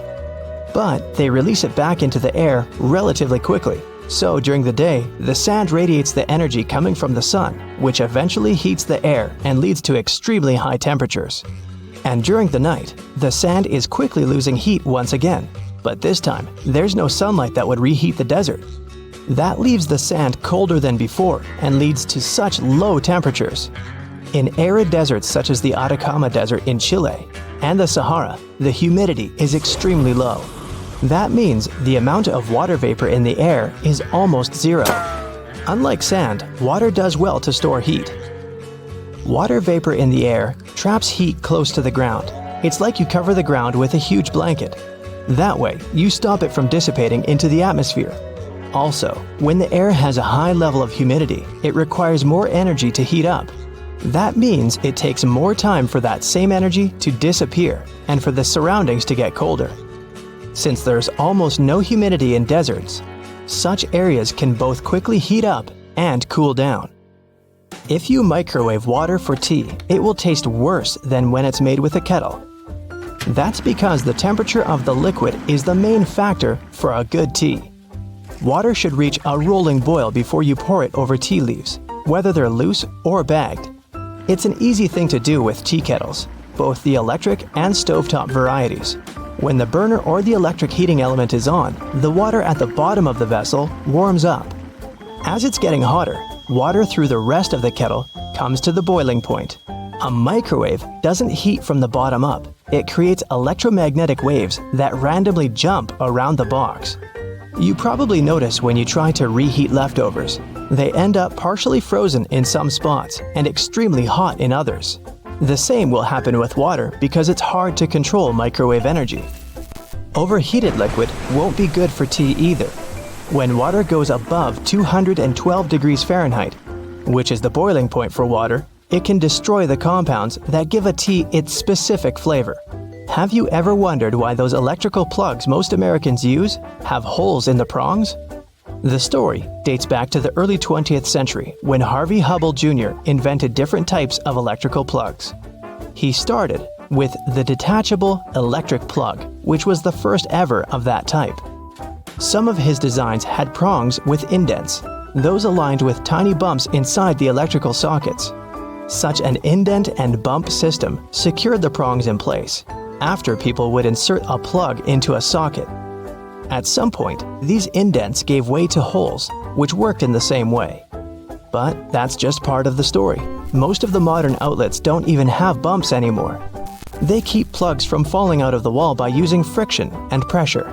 Today, some manufacturers insert a rod through all the holes in a line of prongs. That's how they lock them in place while encasing them in plastic.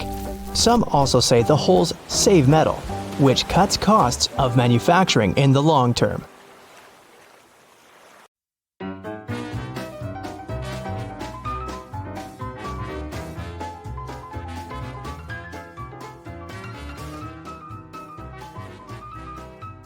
The tuatara is a reptile that has a third eye on top of its head. The eye has a retina, nerve connections, and a lens, but isn't used for seeing, as during growth it quickly becomes covered by scales. Scientists are still trying to find the eye's mysterious function. There's only one letter that doesn't appear in the name of any of the 50 U.S. states. There's a Z in Arizona, and even 2 pesky X's in New Mexico and Texas. But search a map and you won't find a single Q in any U.S. state name. It's estimated that a total of 108 billion people have lived on Earth throughout its history. Ever wondered what that tiny pocket in your jeans is for? It's a watch pocket and was originally intended as a place to store pocket watches. It dates back to 1879 as a new feature on a pair of Levi's jeans. Over 3 billion pounds of potatoes are used to make McDonald's fries every year, which is around 15% of all the potatoes grown in America in 2020. Unlike humans, cats don't have the same amount of toes on their front and back paws.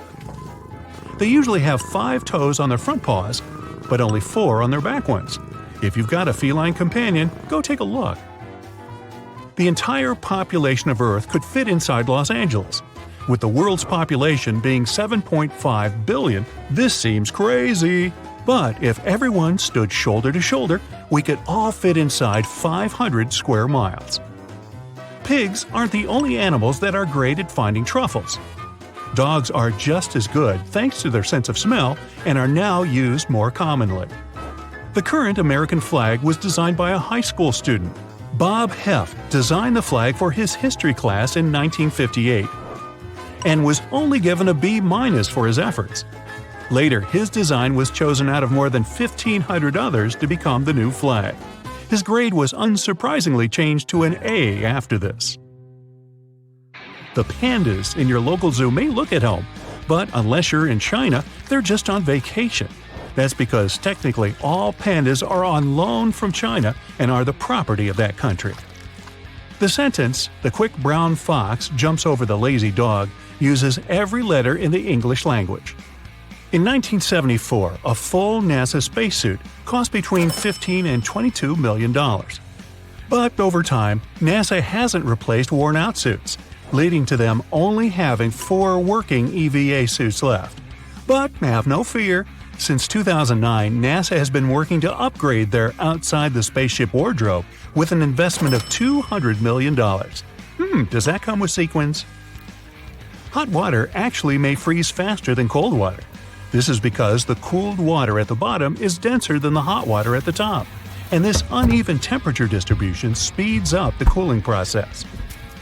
In a 12-hour period, it's likely that an ant will only take 8 minutes of rest. They're really switching up the definition of a power nap. Camels have 3 sets of eyelids and 2 rows of eyelashes to protect them from the blowing sands of the desert. The letter X was first used to represent a kiss all the way back in 1763. It was first used in a letter written by British naturalist Gilbert White. No one actually knows if we're spelling William Shakespeare correctly, and it looks like the man himself wasn't too sure either. He signed his name in a number of ways. But it turned out he never signed anything as William Shakespeare, despite it being the accepted spelling today. The word swims still looks the same even when turned upside down, like that. A tiny percentage of the static that you see on old TV screens is residual radiation left over from the Big Bang. If you were to lift up the tail of a kangaroo, and I wouldn't necessarily recommend this, the animal would no longer be able to hop. Kangaroos use their tails as a third leg to propel them forward and also to keep balance. So basically, they'd fall over. If you're heading to London to see the famous London Bridge, think again, as the original bridge is now in Arizona. By the 1960s, London Bridge was falling down. Really? And so the city decided to sell it to an American oil tycoon, Robert P. McCullough. It was disassembled, each piece labeled, shipped over to the U.S., and reassembled. It can now be found in Lake Havasu City. Movie trailers, those teasers of upcoming movies shown before the main feature, were originally shown after the movie, which is why they're called trailers. Oh. You don't have to worry about a crocodile mocking you, as they can't actually stick out their tongues. Crocs have a membrane in their mouth which prevents the tongue from moving. English is the most widely spoken language in the world, but 4 times more people speak it as a second language than as their mother tongue. Speaking of England, the crown jewels contain 2 of the largest cut diamonds of all time. The Cullinan diamond is the largest diamond ever found and is part of the sovereign's scepter with cross. The second gem is the aptly named Cullinan II, which is mounted in the impressive imperial state crown. So now you know. Every glass of water you drink probably contains water molecules that have also been drunk by a dinosaur. The dinosaurs were around for 186 million years, compared to humanity's 200,000, giving them a lot more time to drink Earth's water than us. Huge diamonds could be raining down on Jupiter and Saturn as you watch this video. That's because lightning storms turn methane into carbon, which gradually hardens as it falls and turns into diamonds. Beneath the Easter Island heads, they actually have hidden bodies. In the 1900s, archaeologists dug up 2 of the statues to find full torsos measuring 30 feet. The torso was 30 feet long, not that the statue had 30 feet. That would be weird. Next time you're struggling to concentrate when studying, try reaching for a stick of gum. A study found that participants who chewed gum while taking a memory test could stay focused longer than those who didn't. Now, common sense would suggest that trees have been around before most animals, as they produce oxygen for us to breathe. If you were to tell this to a shark, it would laugh, as the sea creatures were actually around long before trees. Sharks date back around 400 million years, with trees coming in about 50 million years later. Yeah, I want to see a shark laugh. Listen closely next time you turn on the hot and cold water taps, as water actually makes different pouring sounds depending on its temperature. The heat changes the thickness of the water, which changes the pitch of the sound it makes when it's poured. There may be a new suspect to add to police lineups, and that suspect is a koala bear. While gorillas and chimps have fingerprints similar to humans, so does the cuddly koala. The Comic Sans font has divided people across the world for decades, and has developed a reputation for being informal or unprofessional. This makes perfect sense given its creation, as designer Vincent Conner looked to his favorite comic books like Watchmen for inspiration. Think of the first thing that comes to your head when Transylvania is brought up. It's vampires, right? But Dracula's author Bram Stoker never actually visited the mountainous region of Romania, which cemented Transylvania in the legend of the vampire forever. The first college football game took place as far back as 1869 and was between Rutgers and Princeton. Rutgers won the game 6-4. If you're looking for a bodyguard from the animal kingdom, look no further. The silverback gorilla can lift up to 10 times its own body weight, which translates to a total of around 1,800 pounds. This makes them one of the strongest living mammals on Earth. Ever wondered how a city gets named? In Portland, it came down to a coin flip. If the coin had landed the other way around, we'd be calling it Boston, Oregon. Iceland is growing 2 inches every year. This is because it's divided by the North American and European tectonic plates. So as the plates push wider apart, the bigger Iceland gets. The average person will spend a whopping 6 months of their life waiting for red traffic lights to turn green. Poor yellow isn't even mentioned. Humans are the only animals with chins. While other animals, like the chimpanzee, share similarities with humans, like walking on 2 legs or having a jaw, none actually have that little bit of bone in the middle of the lower jaw. So hey, when you're feeling down, chin up. There's more nerve cells and connections in your brain than there's stars in the Milky Way. If you decided to count them all, it'd take you 3,000 years. To make it easier for you, you have about 100 billion neurons in there. The brain can't actually feel pain. It does have a pain center, but it doesn't have pain receptors itself. When your head hurts, you can feel it because of the nerves, tissue, and blood cells around your brain. Your RAM, or working memory, is an essential thing that we need to perform almost any everyday activity, including conversations, surfing the net, and even petting your dog. Our strongest and emotional memories are often fake. The central memory gives us the confidence to believe that we remember everything, even though most of the details are made up in our heads. When we laugh, think, look at something, dream, move, or do some other activity with our body, small electrical and chemical signals run between neurons along those connections. And by that, neurons make and send more information than all the phones in the whole world. You're sitting somewhere outside and an insect lands on your leg. Your skin has sensory neurons and they quickly send the message to your brain at an impressive speed, 150 miles per hour. The brain sends back the message to your leg to shake the insect off very fast, and the speed that information travels is even bigger, 200 miles per hour. Our brain can store only 7 bits in its short-term memory. Don't even try to compare your brain with a phone's capacity, not even the one you had back in 2005. That's why you can't even learn a phone number by heart. Our short-term memory functions just like a chalkboard. You can get some information, but sooner or later, you run out of space. To check your working memory capacity, try this test. Ask a friend to write a list of 10 words and read it to you. Most people recall 7 or fewer items from the list. Synesthesia is a special and rare ability when people can taste music or hear colors. Only 1 in every 2,000 people has it. 5 basic senses are taste, touch, sight, sound, and smell. But people have more senses than that. Proprioception is when your body is aware of its parts and their position, even if you don't see them. Like if your arm is behind your back and you know it's there. If you were an octopus, you wouldn't know it.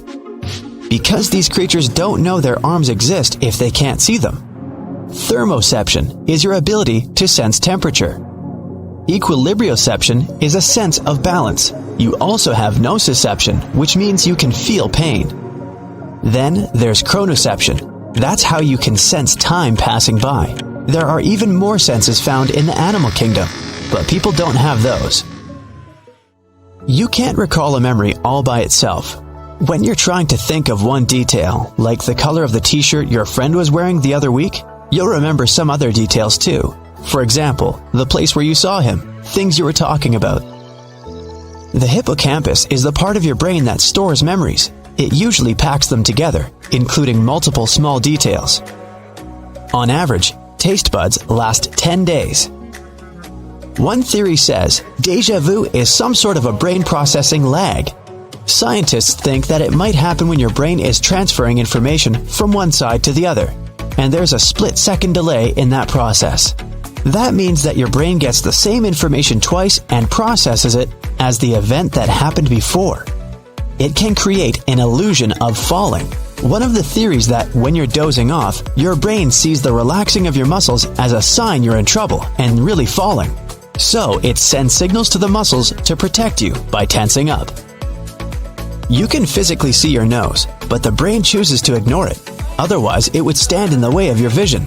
Plus, it would be out of focus. Brain freeze is an annoying ice cream headache. That's how your brain tells you to slow down and maybe stop eating something that's so cold. People mostly need 7 minutes to fall asleep. This time gets shorter if you've just had a large, tasty meal. People used to dream in black and white much more than today. That's because they watched black and white TV. Around 12% of people can't dream in color nowadays. All your muscles relax at the same time right after you've fallen asleep. Your brain thinks you're about to fall asleep and sends quick signals to all of your muscles to awaken them. That's why it sometimes feels like you're literally falling. The hypnic jerk is a twitch you can experience while falling asleep. It's an abrupt muscle movement that comes during the non-REM sleep phase. If you sleep, it doesn't mean all your body sleeps. In fact, sometimes your brain has to work even harder when you're asleep. It needs to process tons of information, and reports usually take a lot of time.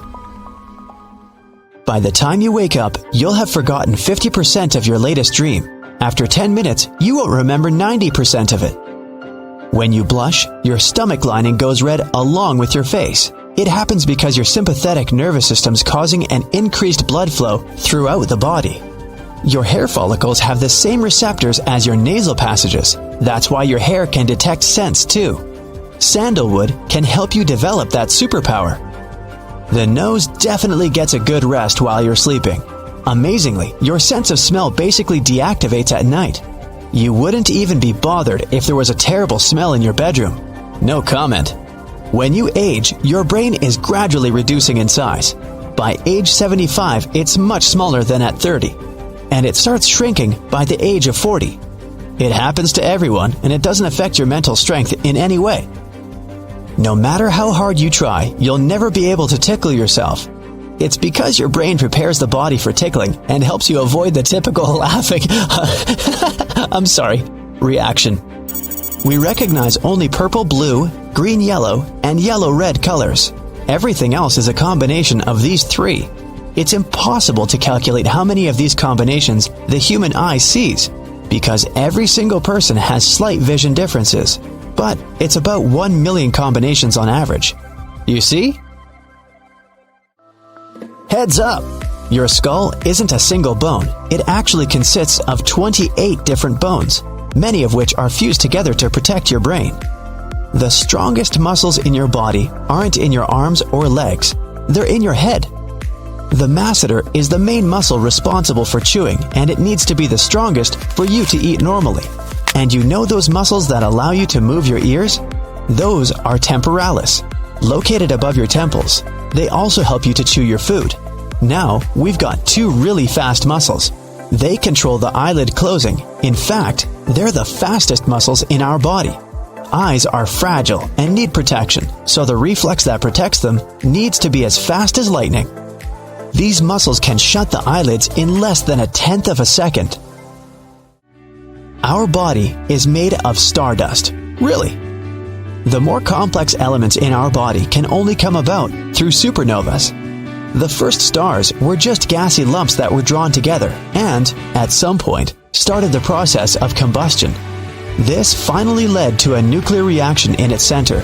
Stars that were right there after the Big Bang were over 50 times bigger than our sun is now. Inside of them, there was a constant process of making the elements, and those large stars were burning their fuel faster. Most of the elements in the human body were formed in those stars over billions of years ago. So you could realistically say that part of you is immortal. Cool, huh? Okay, now don't get freaked out, but our brains can store only 7 bits in its short-term memory. My brain, even less. Now, don't even try to compare your brain with a phone capacity, not even the one you had back in 2005. A mere byte is 8 bits. That's why you can't even learn a phone number by heart. Our short-term memory functions just like a chalkboard. You can get some info, but sooner or later you run out of space. To check your working memory capacity, try this test. Ask a friend to write a list of 10 words and read it to you. Most people recall 7 or fewer items from the list. Cats can't taste sugar, as they don't need to because of their meat-based diet. They are some of the few animals on the planet that can't taste sweet things. Speaking of which, you might not believe it, but in this picture, you can see an entire million different colors, which, when seen in full size, it has 1 million pixels, and each of them is a different color. Although you probably wouldn't be able to name each of them, your eye surely recognizes the differences when seen up close. Nah, go ahead and name each of them. I'll wait. Time's up. Cockroaches are tough. They can survive harsh conditions and have been around ever since dinosaurs ruled our planet. But the termite queen beats all that with a lifespan of 50 years. That's the longest any insect can live. Regular termites live only 1 to 2 years. Some of the strongest muscles in your body aren't in your arms and legs. They're in your head. Masseter is the main muscle responsible for chewing, and it needs to be the strongest for you to eat normally. And you know those muscles that allow you to move your ears? Those are temporalis, located above your temples. They also help you chew your food. Moving away from humans, fleas can jump up to 130 times their body height. To put that in perspective, it's around the same as an average human being jumping over the Empire State Building. Dogs are capable of dreaming, and if you have a dog, it's likely dreaming of you. Research suggests that dogs, like humans, draw on their everyday experiences when they dream. There are watermelons the size of a grape. Cucamelons, or if you prefer mouse melons, actually look like really small watermelons, but at the same time have a citrus flavor. Mantis shrimp is one of the most colorful creatures in the world. They look rainbow-colored to us, but to those of their own species, they look like a whole burst of colors. Their eyes can detect billions more shades than ours. In Tibet, there are black diamond apples that aren't green or red, but dark purple. The place where they grow has plenty of ultraviolet light over the day, while the temperatures drastically go down during the night, which makes the apple skin get a darker color. Now, when hippos get hot, they ooze a pinkish liquid through their skin. It soon covers their bodies and protects them from sunburns. Yep, hippos come with their own sunscreen. Chickens are the closest living descendants of the T-Rex. Really? Scientists compared the 68 million-year-old T-Rex DNA with that of 21 modern species and found chickens to be the closest match. Sloths are able to hold their breath longer than dolphins. They slow their heart rates, and they can stay that way for almost 40 minutes. Dolphins have to come to the surface to catch some air every 10 minutes. The starfish doesn't have either brain or heart, and neither does it have lungs. Yet it has hundreds of tiny feet, allowing it to walk, and it also pumps water through them through the star's body. The water acts like blood for the creature. Honeybees have 2 stomachs. One stomach is for eating, while the other is dedicated to storing the nectar they collect from flowers so that they can carry it back to their hive.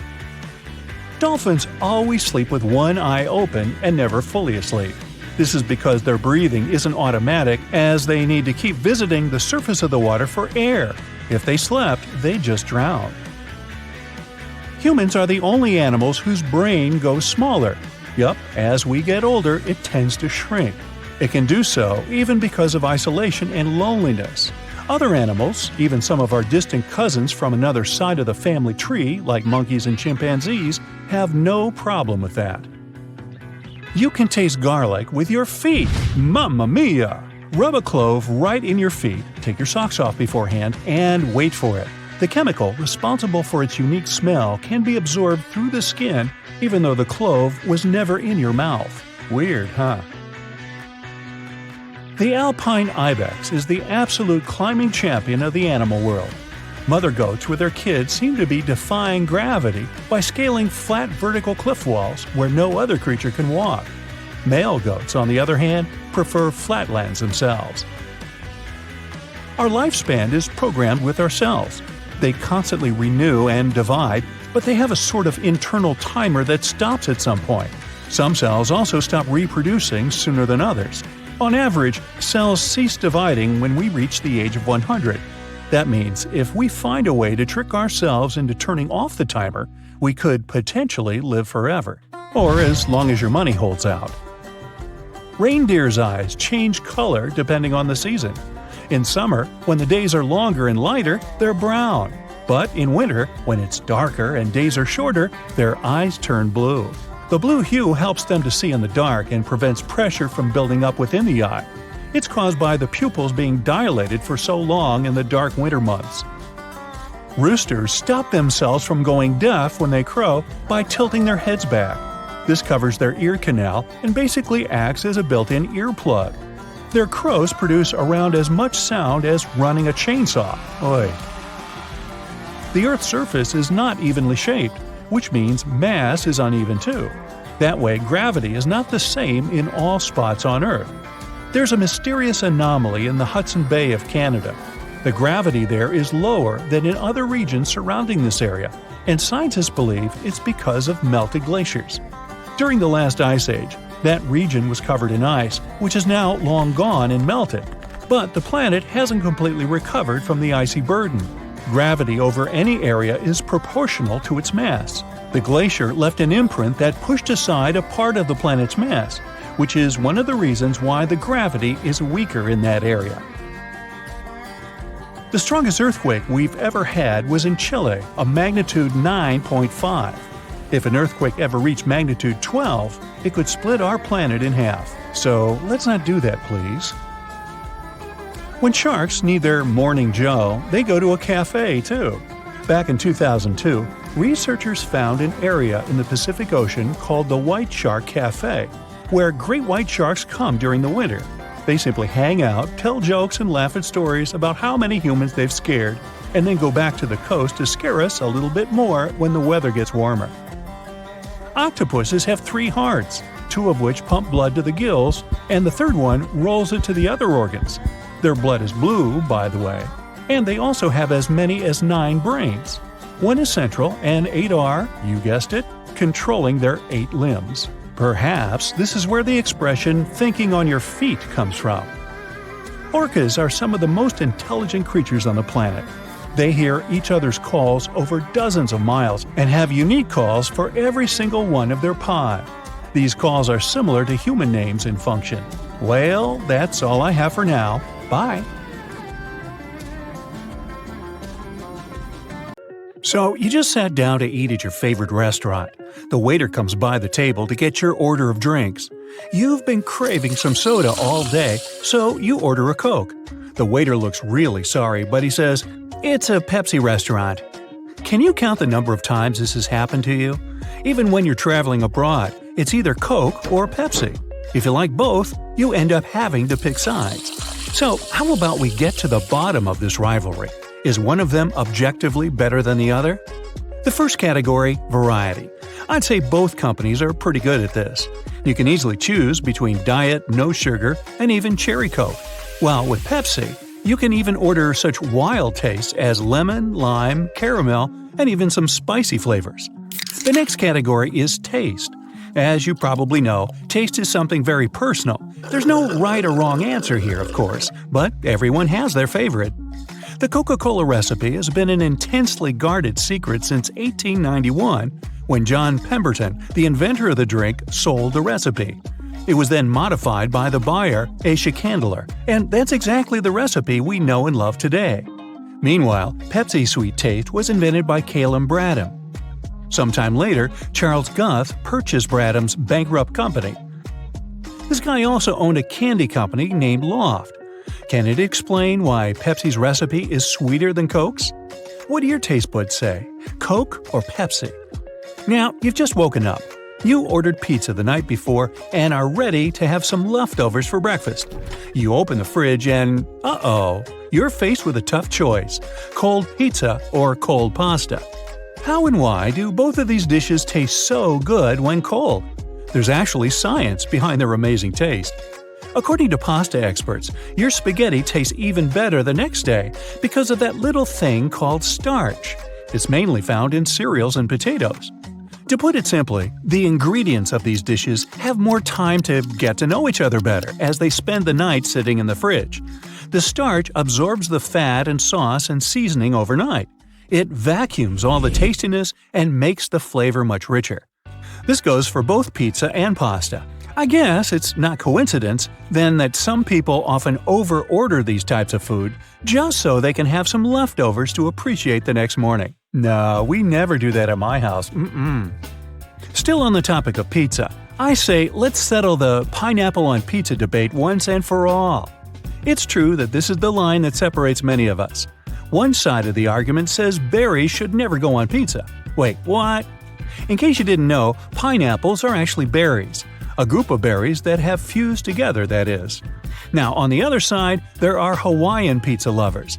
These ones will try to convince you how great pineapple is when mixed together with tomato sauce. It's supposed to add sweetness and freshness to counterbalance the spice of the tomato sauce. So, what do you have to say about that? Yay or nay? Oh, and have you ever tried pineapples on burgers? Yep, they have Concord burgers as well. Some fans say pineapple plays the same role as pickles. It provides that sweet, salty, and tangy flavor that your burger experience is in dire need of. Now, no twin is exactly the same, except when it comes to Twix bars. If you're the one to pick sides, then I guess you've already picked yours. Now, tell me, are you the left Twix or the right Twix fan? Does it make any difference? Or is it all just a genius marketing move? If you've bought Twix over the last years, you've probably been faced with three options: a regular package, a package that is said to contain 2 left Twix bars, and another one that contains 2 right Twix bars. Now, as you may know, Twix comes in pairs. But in 2012, Twix's manufacturer Mars took this to the next level. They began to claim that the bars were not identical twins. Through very humorous commercials, Mars gives the consumer the idea that the production process for each bar is different. The story is that the Twix inventors, brothers Earl and Seamus, once reached a breaking point, quite literally. They disagreed on chocolate pouring techniques and caramel consistency, so each brother went on to found his own company. For example, in the left Twix company, the crunchy cookie base is cascaded in caramel and bathed in chocolate, while in the right Twix company, the crisp cookie and creamy caramel base are cloaked in chocolate. Now, if you ask me, this sounds like a bunch of synonyms thrown together. Hey, I like synonyms, especially on my oatmeal. Anyway, some excited fans have even gone as far as to fact-check if there are any real differences between the left and right Twix bars. It turns out that the left Twix was just a little bit crunchier. And in case you're wondering how that was tested, let's just say it involved a digital decibel meter. The bars on the left average 72.3 decibels in crunchiness, while the bars on the right average 69.6 decibels. So does that mean louder tastes better? You tell me. Fans think it might be due to the packaging or storage of Twix chocolate bars. They suggest it's less about left versus right and more about top versus bottom placement. The Twix that ends up at the bottom of the package during the production process might be less crunchy. Oy. Now, I'm sure every country probably has some other dilemma, but here in the US, I'd say the main one is the peanut butter over or under the jelly debate. If you've ever been young, raise your hand if you were ever in that demographic, then you must have developed a preference. While some responsible grown-up was packing your lunchbox, what did you scream, jelly first or peanut butter first? People around here have strong opinions on how to make the perfect PB&J sandwich. Some say that the peanut butter lays the perfect foundation for your favorite jelly, while others say that jelly goes first since it's thinner and spreads more easily. Well, the question remains, what side are you on? If you had to pick, would you say you are a taco or a falafel person? You might be thinking, are these even comparable? And I'll say, oh yeah, they're both great but serve completely different purposes. Some definitions here. Taco, a Mexican dish made up of a fried tortilla, folded and filled with chili beans, lettuce, and your choice of meat. Falafel, a Middle Eastern dish that is basically patties of ground chickpeas or fava beans, seasoned to perfection, stuffed into pita bread with lots of different sauce toppings. Well, I'm not sure I made my point here, or have I? If this has made your mouth water or encouraged you to run down the street to buy one dish or the other, then I guess I've succeeded. Oh, and in case you don't know which one to choose, just go for a taco falafel. These do exist. And I guess they probably taste great, too. Have you ever stopped mid-sip and wondered, is coffee a soup? Apparently, some people are convinced that coffee is not a beverage, but rather a soup. Now, what makes them think so? According to some fans of this theory, coffee is actually a broth. That's because coffee beans are finely ground and later brewed in water. This process creates an unthickened liquid, usually recognized as broth. This theory has its deniers, of course. Those say it doesn't resemble broth at all, as broths usually mean that the liquid has some meal-like value and various nutritional factors. And coffee is just coffee. It's supposed to taste nice and give you energy. Even if you order the frou-frou versions like low-fat, no-foam, double-shot grande lattes with 2%, like I get. Hey, what's not to like? Now, tell us in the comments below your choice for each of these food battles. The original Superman from comic books didn't fly. He leaped from one tall building to another in a single bound. But animators who were working on a Superman animated series in the 1940s complained that the whole leaping thing would look silly on the screen. That's how Superman got his superpower of taking off into the air. Just 20% of laughter is caused by jokes and funny situations. The rest is people reacting to questions like, "How are you doing?" and regular statements. It helps to form social bonds. People who laugh together get closer. We humans are just one of the world's 8.7 million estimated species. This number includes 611,000 mushroom mold and other fungi species, 298,000 plant species, 7.8 million animal species. You've got the idea. There are 4 main facial expressions: angry, afraid or surprised, happy, and sad. But besides these basic ones, you can create up to 7,000 more. By the way, facial expressions that are genuine are more likely to be symmetrical. The mountains on Venus are covered with a snow-like substance, but the temperatures on the planets are scorching, and no snow can exist there. The frost is actually metallic. An apple is almost 20% air. That's why it floats when placed in the water. Mysterious Pacific sleeper sharks live in an underwater volcano in Kavachi. It's not far from the Solomon Islands. Scientists have to send in robots to learn more about these creatures. People can't stand the heat and acidity of that environment. The University of Oxford is older than the Aztec Empire. The educational institution was established in 1096, and the Aztec Empire was founded 332 years later, in 1428. The tardigrade, aka the water bear, is a microscopic creature that's famous for its survival skills. It can live through extreme temperatures from 300 to negative 458 degrees Fahrenheit, and the pressure that's 6 times stronger than the ocean floor. The creature can also survive in a complete vacuum. Tardigrades sometimes spend almost 10 years without food. Pluto was discovered in 1930 and lost its planetary status in 2006. Within this rather long time, it still didn't manage to make a full orbit around the Sun. The former planet needs 248 Earth years to complete its orbit. In 400 BCE, Persian engineers built an ice machine in the desert. They noticed that ice tended to appear in the shadows during the night. They started to dig holes in the clay in the shaded spots. Then they filled these holes with water. In the morning, they dug the ice out of the holes and stored it in special super insulated constructions filled with hay.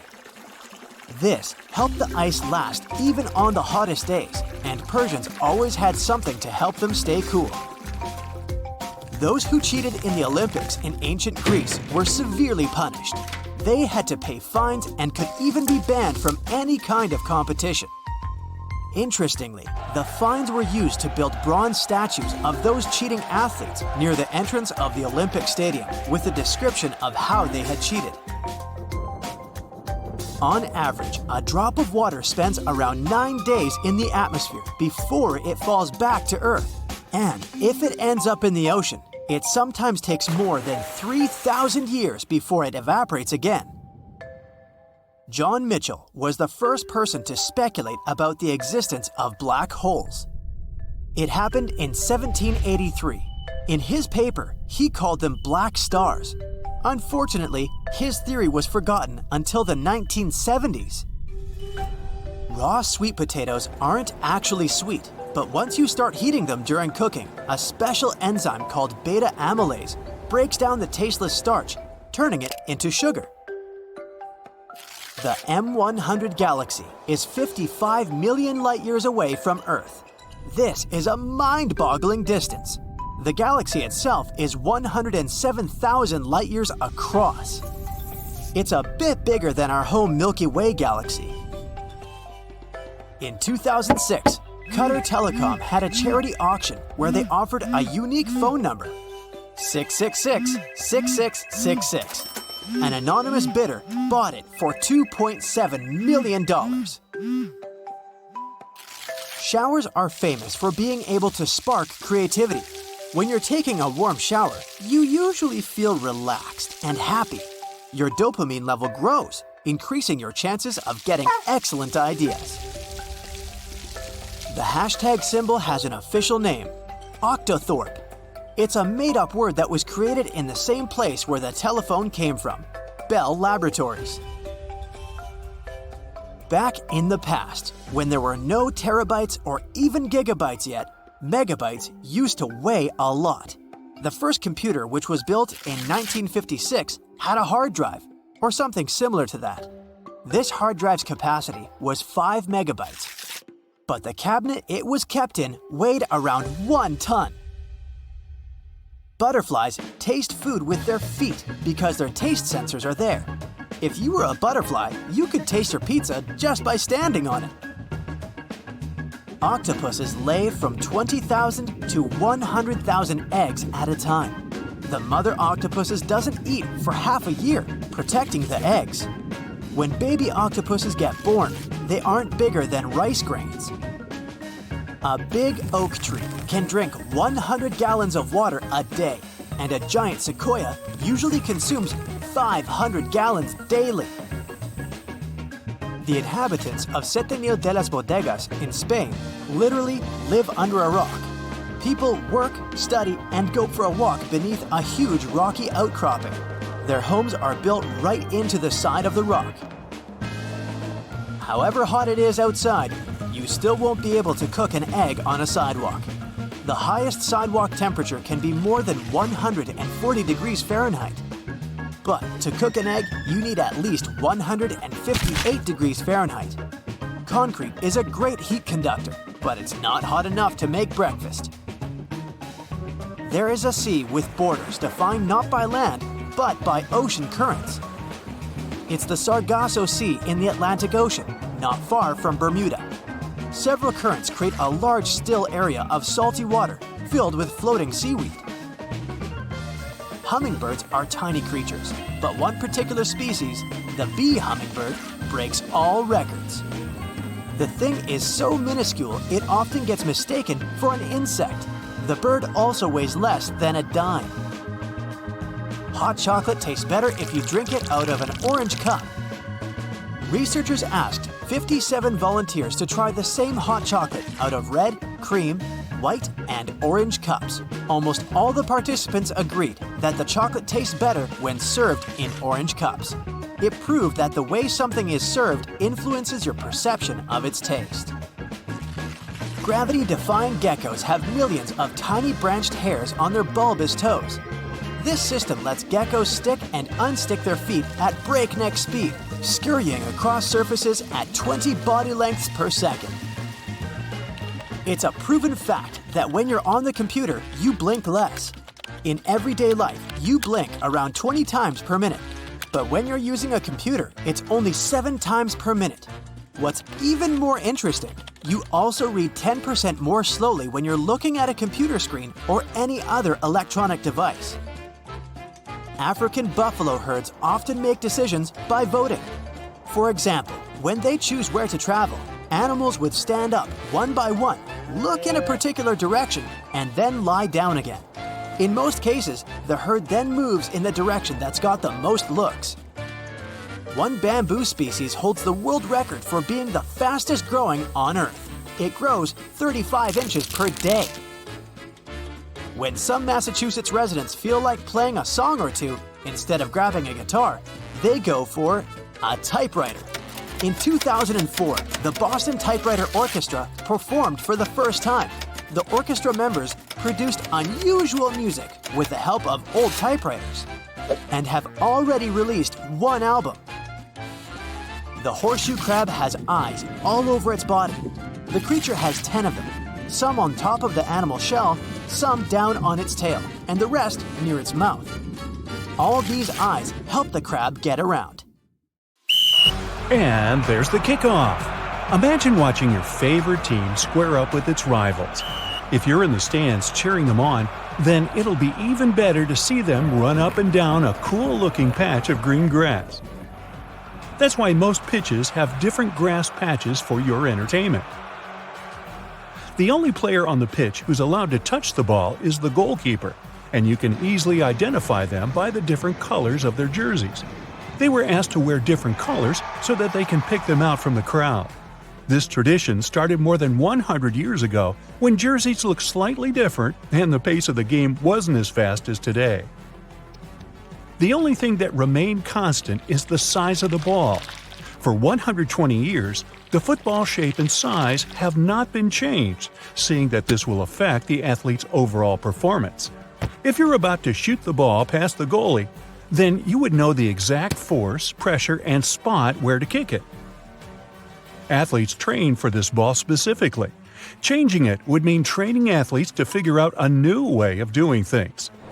I mean, there won't be much change if the ball was only slightly bigger or smaller, but this is the sweet spot for the ideal football size. Oh, almost forgot. If you're a U.S. viewer, you of course know that when I say football, you think soccer.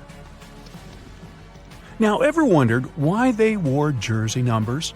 Just like how the goalie can be identified from the crowd, a jersey number identifies a player on the pitch in the sea of other players, and each number represents something.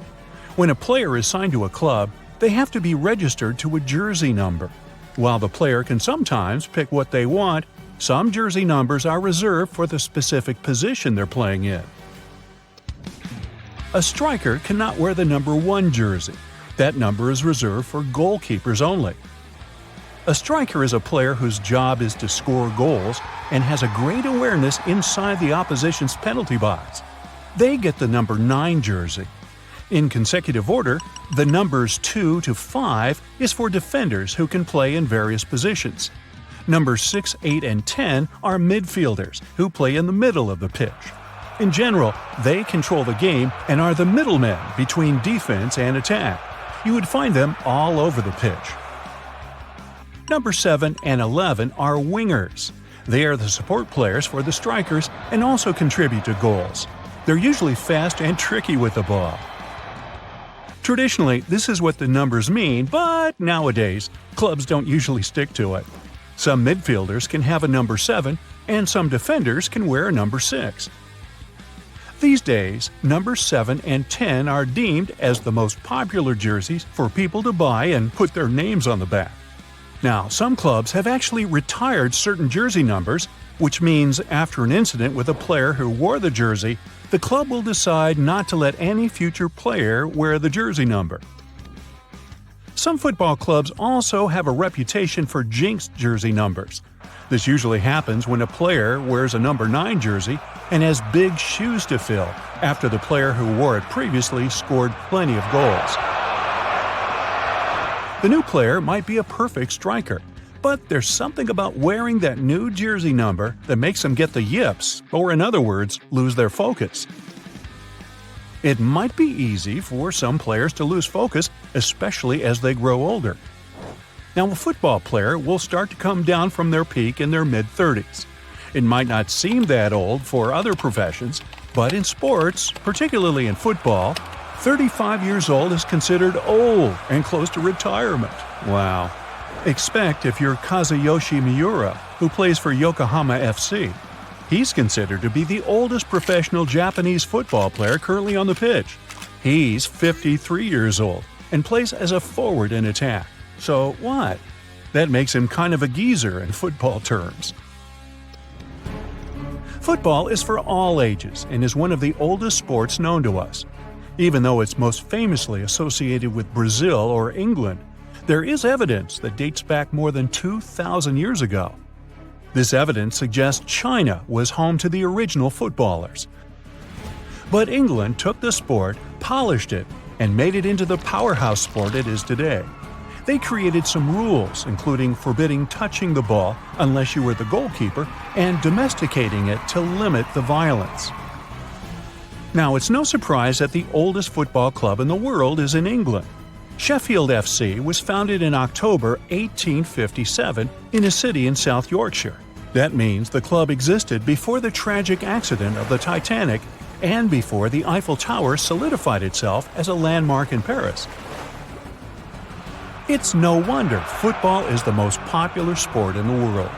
The World Cup ranks in billions of views with the whole world tuning in. The road for any country to qualify is tedious and long. Every country in the world plays. That's right, your country is technically playing in the World Cup. But it all starts in the qualifying stages, which happens over years. Every country plays in the qualifying stages, except a few selected countries and territories. They don't get all the attention and are slowly eliminated until you have the strongest teams from each continent. Fun fact: Greenland cannot host any official football games because of the weather. It's just too cold for grass to grow, which is a requirement from FIFA. Qatar will be the first Middle Eastern nation to host the World Cup, and it'll be the first one to be played during the winter season. The simple reason is that summers in Qatar are just way too hot for attendance and athletes. A regular match is 90 minutes, 45 played in each half with a 15-minute halftime break. During August, teams have a long water break around the 30-minute mark. Summers in Qatar can reach more than 120 degrees Fahrenheit, and humidity can make it even more unbearable. But the winters are tolerable.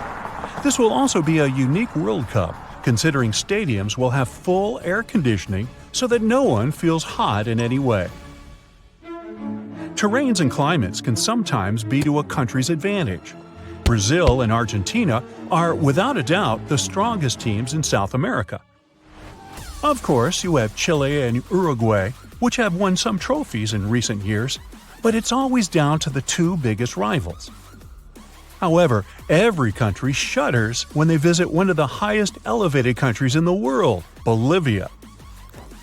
Brazil has lost some games there, even with a star-studded team worthy of crushing even the mightiest of teams. But with such high elevation, oxygen levels are lower, which makes it difficult for Brazilians or any other foreign team to play. Bolivians are used to it, and other teams just have to be really well prepared for the game. Or carry their own oxygen. Oh, you can't do that? Okay, never mind. Brazil has had some of the best players in the world, and it's no surprise that the most expensive player in the world is Neymar.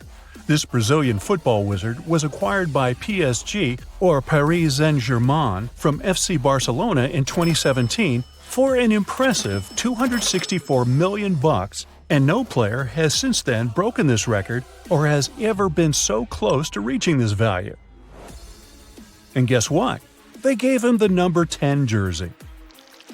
Brazilians are known for their flair with the ball and the impressive dribbling skills they bring to the pitch.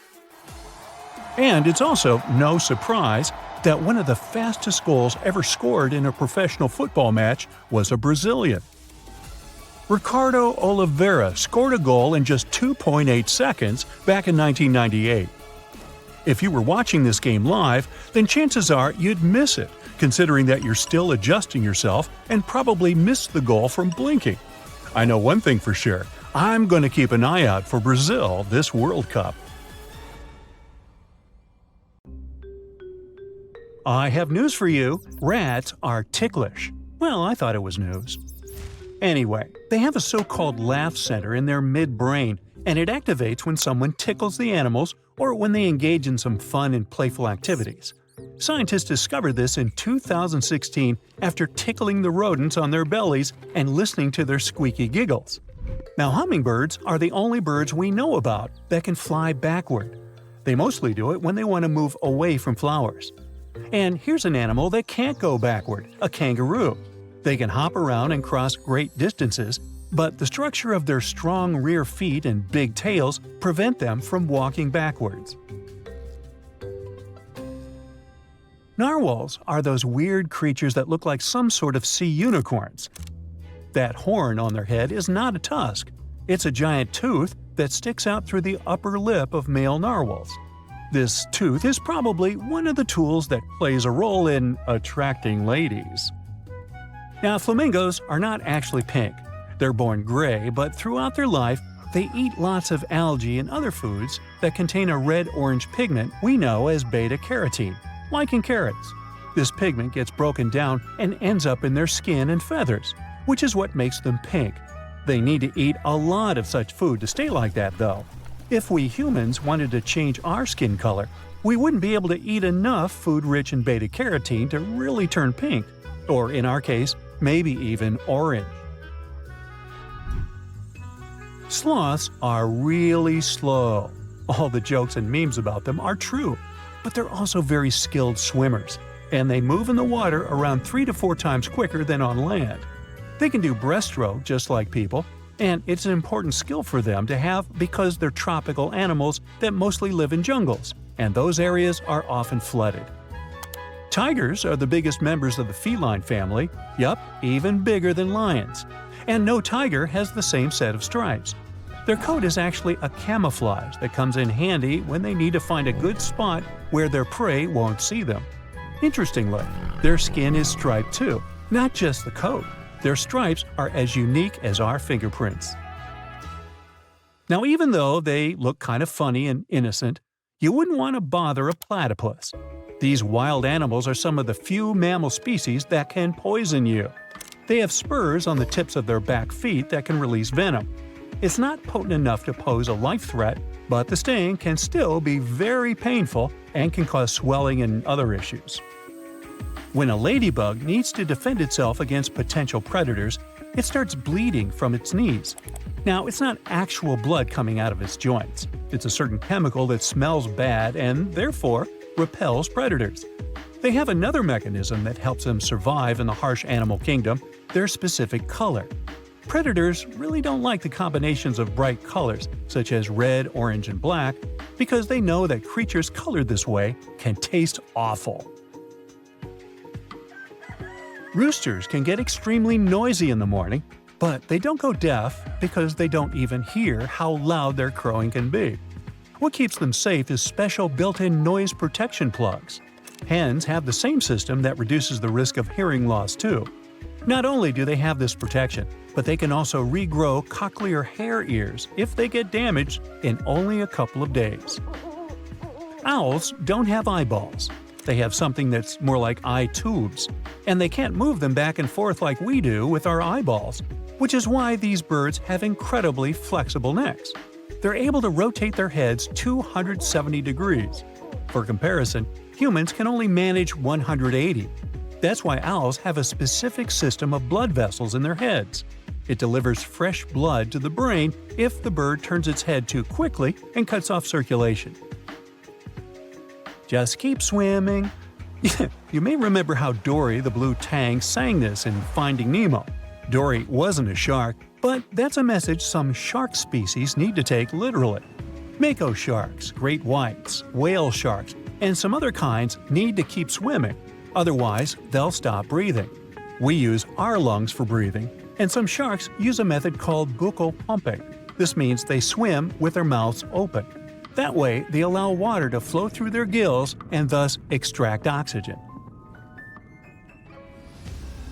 The most dangerous animal on our planet isn't a bear, a shark, or some toothy tiger. It's something way smaller, the mosquito. Not only is it extremely irritating, but it also transfers serious diseases such as yellow fever, malaria, or dengue fever. Annually, hundreds of thousands of people don't survive the battle with those diseases. Mosquitoes also outnumber every other creature across the globe, apart from termites and ants. Grizzly bears are incredibly strong animals with a bite powerful enough to crush a bowling ball. That's why you won't see them allowed in bowling alleys. Despite that, they're mostly light eaters. They're strong enough to make a meal out of whatever they come across, including a bison, moose, or elk, but they still like to munch on their fruits, nuts, berries, and even a small unfortunate mouse that gets lost and ends up in the predator's mouth. The inland taipan is the most venomous snake on the planet. We know it as the western taipan. It lives in Australia. Just one bite has enough venom to turn out fatal for at least 100 fully grown humans. And it can also do the job within only half an hour if you don't have anything to treat the bite right away. They say these snakes are mostly shy and they mind their own business. But, like other animals, they will attack if they feel threatened or provoked. There's a kind of turtle that can stay alive for months under the ice by breathing through its behind. When it gets colder, some animals can't find safe places to stay, so they must survive harsh winter conditions wherever they are. And while bees get cozy in their nests and bears sleep in caves, painted turtles stay in their ponds that freeze over.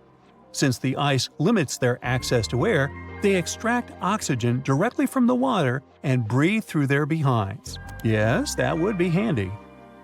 It's well known that ravens are incredibly intelligent animals. They're excellent at solving problems, but it seems they also have impressive social intelligence.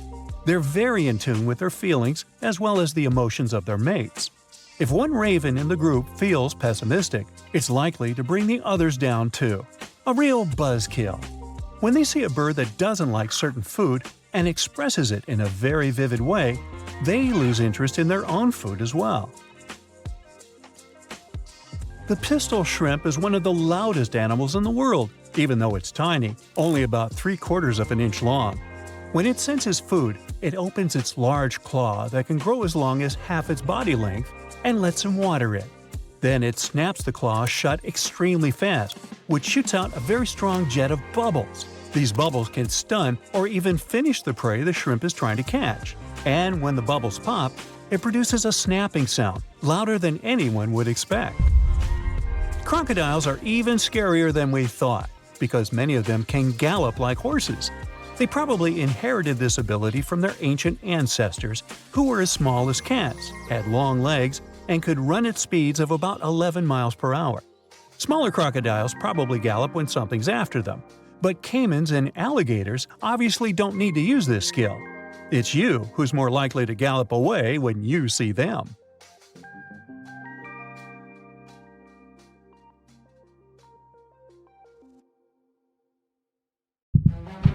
Poor Pete. Pete is so scared of bugs, all he wants is to find a place on Earth where he can be safe from them. After years of research and traveling, he eventually finds the place to go – Antarctica. Pete makes it there, confident that bugs wouldn't survive in the cold. Little did he know that insects are on every continent of this planet. Well, not really. He was kind of right about Antarctica. It isn't home to a lot of bugs. In fact, there are only one true species of insect that calls this place home. It's a wingless midge called Belgica antarctica. This fly is tiny, but it's still Antarctica's largest terrestrial bug. Okay, so we've established there's literally no place on Earth you can escape insects. Well, that's not really true either. You might need to learn to swim, though, as the only place that doesn't have any bugs living within is the Earth's surface covered by the ocean. But why do insects hate it here so much? No one could really come up with a definitive explanation, but some think it's because the oceans lack the plants that insects use for food and shelter. They might as well be the largest network of secret agents on the planet, as insects have ears all over the place. Most of the time, though, these ears are not on their heads. Some have ears on their wings, some on their legs, and some even on their abdomens and necks. A lot of these bugs live pretty lonely lives, but there are some of them that actually have families, like the best beetles, for example. They can form family-like units in which both parents work to raise their young. They also have their own vocabulary and speak to each other by squeaking. Should an insect ever fall from a certain height, does it sustain any damage? Well, the subject is a bit more complex, but let's take ants, for example. They don't take any fall damage, and that's because they're so small. A lot of other bugs can technically fall from a height of miles and still be fine. The explanation has a lot to do with math and physics, which the bugs themselves have no time to study. But to put it simply, they're not nearly heavy enough to impact the surface they hit. As they fall, they don't actually gather speed, they slow down. An ant's relatively large surface area for that tiny weight creates a lot of drag as it moves through the air, so it ends up slowing down as it reaches the end of its flight. Speaking of ants, wasn't I doing that? There are about 1 quadrillion of them on the planet at any given moment. That's about 1.4 million ants per human, calculated for a world population of 7.3 billion people. If we put it that way, it's their planet, right?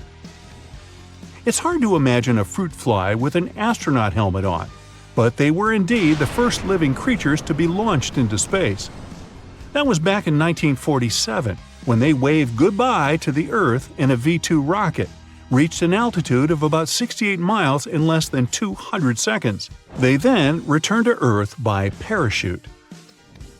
Not all insects are that lucky. For example, caterpillars have a total of 12 eyes but are basically blind. Their simple little eyes can only distinguish between light and dark, so they can't actually see a clear picture of what's in front of them. And no, glasses won't help if that's what you're thinking. Some insects actually put a lot of work into their dating life.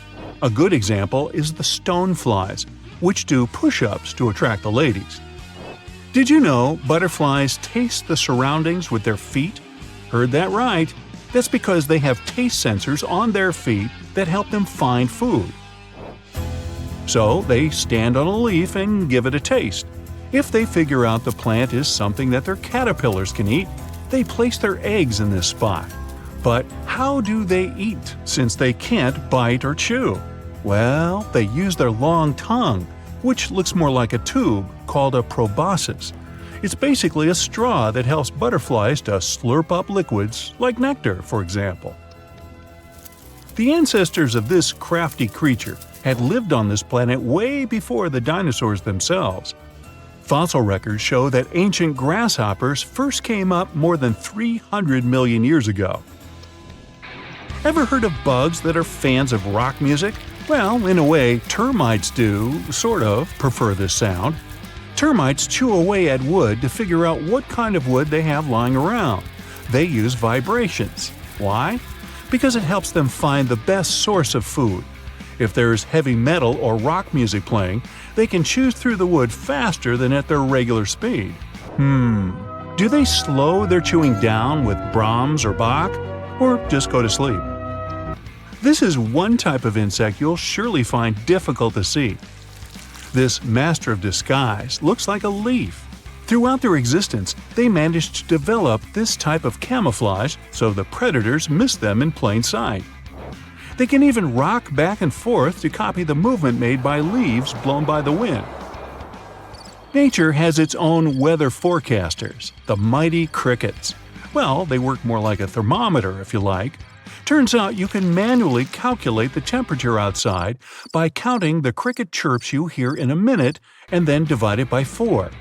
You should then add 40 to that number you get, and there you have it, an estimated temperature number in Fahrenheit. Crickets even have their own unique song, which they use to attract mates and defend their territory. Yes, music that repels and attracts at the same time. You should consider ladybugs if you're interested in free gardening services. That's because they feed on other insects, some that can actually damage your plants. They can keep fruit flies and other mites at bay. A ladybug might end up eating more than 5,000 insects in its lifetime, which adds up to about a year. Let's get into some awesome data about the busy bees. Their wings can beat 190 times per second. Now, I'll do the math for you. That's 11,400 times a minute. What a workout! Well, they do need that strength, since a single honeybee colony can produce around 220 pounds of honey each year. That's a staggering 220 jars. It's nature's equivalent of a factory. But you'd have to teach bees to make honey, It's not in their instinct to do so. Another fascinating aspect of bees' life is that the temperature inside any beehive is always around 93 degrees, regardless of the outside weather. That's because they're really good at insulating their surroundings. Bees also have different stomachs for eating and for storing honey. It's the bee's equivalent of not doing business while you're eating. Okay, now don't jump out of your chair just yet, as you might actually enjoy some of these facts about spiders. They do help a lot with maintaining our crops free from other insects. So, if you think about it, we do have something to thank them for. Their eyesight is also incredible. They can see spectrums of light that we can't, like UVA and UVB light. And speaking of their superpowers, a strand of spider silk is 5 times stronger than a strand of steel, of the same thickness, of course. Some scientists believe that if spiders were as large as humans, certainly hope not, their web could stop objects as big as airplanes. And that spider silk, it's actually a liquid, but it does harden when exposed to air. They're also quite sneaky themselves and have evolved to look more like ants. Why? So they can better avoid other predators and hunt ants better. Spiders don't have wings, that's for sure, but the jumping ones can hop up to 50 times their own length. Well, otherwise, I still get the heebie-jeebies when I think about spiders. How about you? The largest sandcastle in the world is located in Denmark. It's over 69 feet tall. 30 sand sculptors who created it used more than 5,000 tons of sand. To make it more durable, they added 10% of clay, together with a layer of glue. They built it to stand tall against long and stormy winters. You can actually spend the night inside a giant potato. The next time you want to get a proper rest in a pretty unique way, you can book a bed inside a 28-foot-long, 12-foot-wide potato.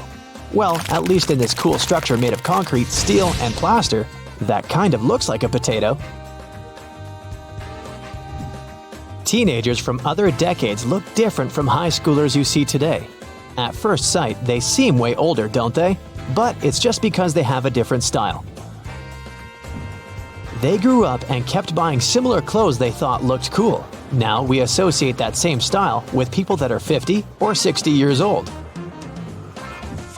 So now when we see those pictures from their teenage days, it only feels like they look older. In reality, they just look like the teenagers of today. The same thing will happen with today's teens. They'll keep buying clothes they think look cool when they get older too. That's why future generations will associate their dressing style with old people. Jaguar, black caiman, sloth, giant armadillo. There are many different animals you can find in the Amazon rainforest. But was that right there? Rewind a bit. Yep, right in its center, you can find a humpback whale. It's rare to see one even in the middle of the ocean, and it's really jaw-dropping to find one in the middle of the Amazon. And that's what happened in 2019 when local people found a lifeless humpback. The animal probably washed into the river mouth of the Amazon and ended on land when tides pulled back. Elephants have enormous ears, and normally they hold them out to scan noise back and forth. But there are sometimes distant vocalizations and noise they can hear with their feet. When they detect something that's far away, elephants freeze and lean forward. They transfer weight to their front legs and may even lift up a front foot. People often think apple pie originally came from America, but nope. Apples are actually native to Asia, and the first recorded recipe for apple pie appeared in England. When a material fades in the sun, where do you think the color goes? A certain material gets the color from the regions of molecules called chromophores. They absorb photons at particular wavelengths. Photon is the basic unit of light. Some photons that don't get absorbed are re-emitted, and their wavelength determines the color we see. When you expose a material to sunlight or photons of higher energy, it can damage its chromophores, which is why they won't be able to emit photons at certain wavelengths. Red materials fade in sunlight the most. Their chromophores emit red light in a way that they mop up photons of the rest of the wavelengths. You're preparing a meal, cutting the vegetables, and oh no, here come the tears. We cry when we cut onions because breaking the skin releases enzymes and sulfenic acid. When they combine, they produce a gas that spreads through the air and irritates our eyes. This prompts the tear glands that start producing tears to flush this irritating acid out. Your brain can't perform two things that ask for high-level brain function at the same time. Yep, you can't really multitask. We can't consider low-level functions such as pumping blood and breathing in multitasking. Only those actions you really have to think through. So what you see as multitasking is rapidly switching between two or more tasks. Try to move your feet and hands in the opposite direction. Sit on a chair and turn your left leg clockwise. Draw an 8 shape with your left hand at the same time. Or do the same with the right hand and leg. It seems like your leg changed its direction, right? It's what happens with almost everybody. If you turn your leg counterclockwise, the same will happen. When you get on a roundabout that's spinning really fast, you can feel that strange force, and it seems like it wants to throw you off. Our planet is like a huge roundabout that's spinning in space at approximately 1,000 miles per hour. But we don't feel that spinning force because there's another force acting on our planet and on us: gravity. It holds us firmly to the ground around 1,000 times more strongly than our planet is spinning and trying to catapult us into space. The toothpaste contains sweeteners because it has detergents that create foam when you brush your teeth, and it needs something that will mask the awful soapy taste they bring. Of course, sugar is out, but there are other sweeteners that do a nice job with covering detergents. These sweetener chemicals attract water. They keep water molecules locked in the toothpaste so it doesn't dry out. Have you ever noticed how you're often less hungry when it's hot outside? All the metabolic processes that are happening in our body, including digestion, produce heat. For every 1,000 calories you eat, your body converts only 250 into energy that's actually useful. The rest of the calories turn into waste heat. When it's hot outside, your body is working pretty hard to keep you safe from overheating, so it doesn't really need the extra heat it generates digesting a big lunch you had. That's why your body kinda dials back your appetite for a while and pulls more energy from the fat reserves it previously stored. Sometimes dreams can seem more vivid when you don't sleep in your own bed. When you spend the night in a hotel or some other place you're not quite familiar with, you experience something scientists call the first night effect. In one of the studies, they discovered the left side of our brain sleeps lighter than the right side during the first night in a new environment. It's probably like this because of an evolutionary mechanism that keeps us alert to potential predators and dangers. There are probably no monsters under the bed in your hotel room, but you wouldn't be so sure if you had lived thousands of years ago. You're also more likely to wake up during your first night in new surroundings. When you wake up a lot, you remember your dreams way better, which is why they can feel more vivid in such situations.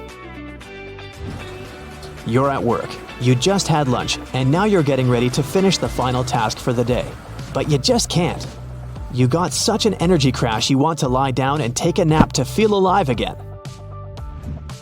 This can be because of a carb-heavy meal, not getting enough sleep the night before, or not drinking enough water. And there's one more possible reason. There's a small region in your brain that controls your internal body clock, also called circadian rhythm. This part sends signals to your body to release melatonin, a snooze-inducing hormone. This way, it makes you feel sleepy and lowers your body temperature too.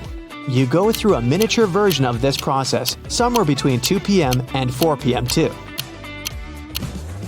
We still don't know why, but some researchers think it could be because our circadian rhythm has both a primary 24-hour cycle and a 12-hour one. You may feel like the best ideas come to your mind when you're trying to fall asleep. The transition from the point where you're awake to where you're asleep is called the hypnagogic state. Scientists believe it could be related to creativity. Mary Shelley said that the idea for her popular novel, Frankenstein, occurred during the waking dream stage.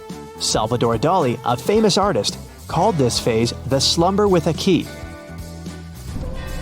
In this state, your mind feels free to wander and has no mobile phones, other people, or something else that can disrupt it. That's why it has more space for some spontaneous ideas and creative thoughts. If you fall asleep right after you enter this state, you'll probably forget most of your inspirational ideas. So, keep a paper and pen by your bed, just in case. 98 degrees Fahrenheit is a temperature that feels hot, even though the human body is of the same temperature.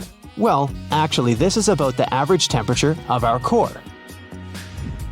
Our skin is about 93 degrees Fahrenheit, but our fingers, toes, and face can be much colder. The receptors we have in our skin react to differences and changes in temperature. When you touch your bare stomach with your hand, the hand will register warmth, but it will be cooler for your stomach, even though both of them have skin temperature. Similar to that, if you put a finger in your mouth, the inside will feel way warmer to the finger than to your tongue.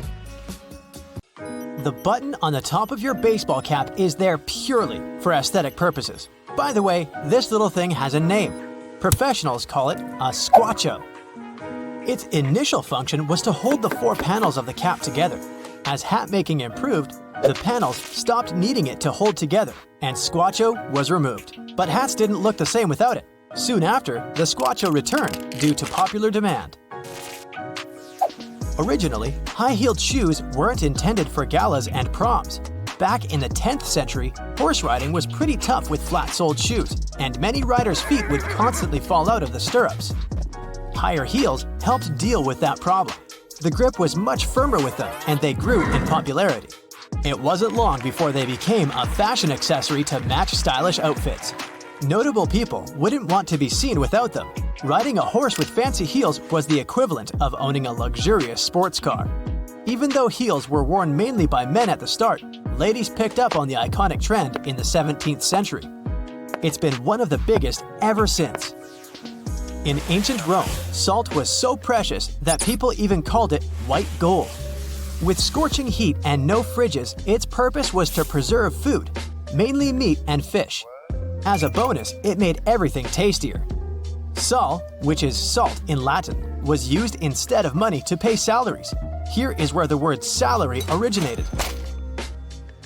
Rice is the oldest cultivated food in human history. Its origins as wild grass started in a small valley around 15,000 years ago in Southeast Asia. Today, it's served globally as a staple diet and popular ingredient to 3.5 billion people. It would be difficult to imagine a world without video calls you use through your phone camera or laptop. The technology has helped game-changing innovations like working from home. Still, video calls' original purpose is far from how we use them today. Even the smartest folks make vital home security mistakes, such as using combination locks. Well, that means dummies like me are in real trouble. There's no denying combination locks are convenient. You don't need to worry about losing the key or anything. But one of the biggest problems combination locks have is that they can be cracked through trial and error, and you don't need to be Danny Ocean to do that. Try enough times and you'll be able to unlock one. So, convenience? It comes at a cost to security. This is all due to the mechanics of how these locks work. Inside a combination lock, there are several rotating discs. Each of these is aligned with a number on the dial. When you enter the correct combination, these internal components align perfectly, creating a clear path that allows the lock to open. This simplicity, however, is also their Achilles heel. The reliance on a fixed numeric code means that anyone with time and patience can attempt a brute force approach, methodically trying different combinations until they stumble upon the correct one. That's why combination locks offer a more predictable and therefore exploitable challenge to potential intruders.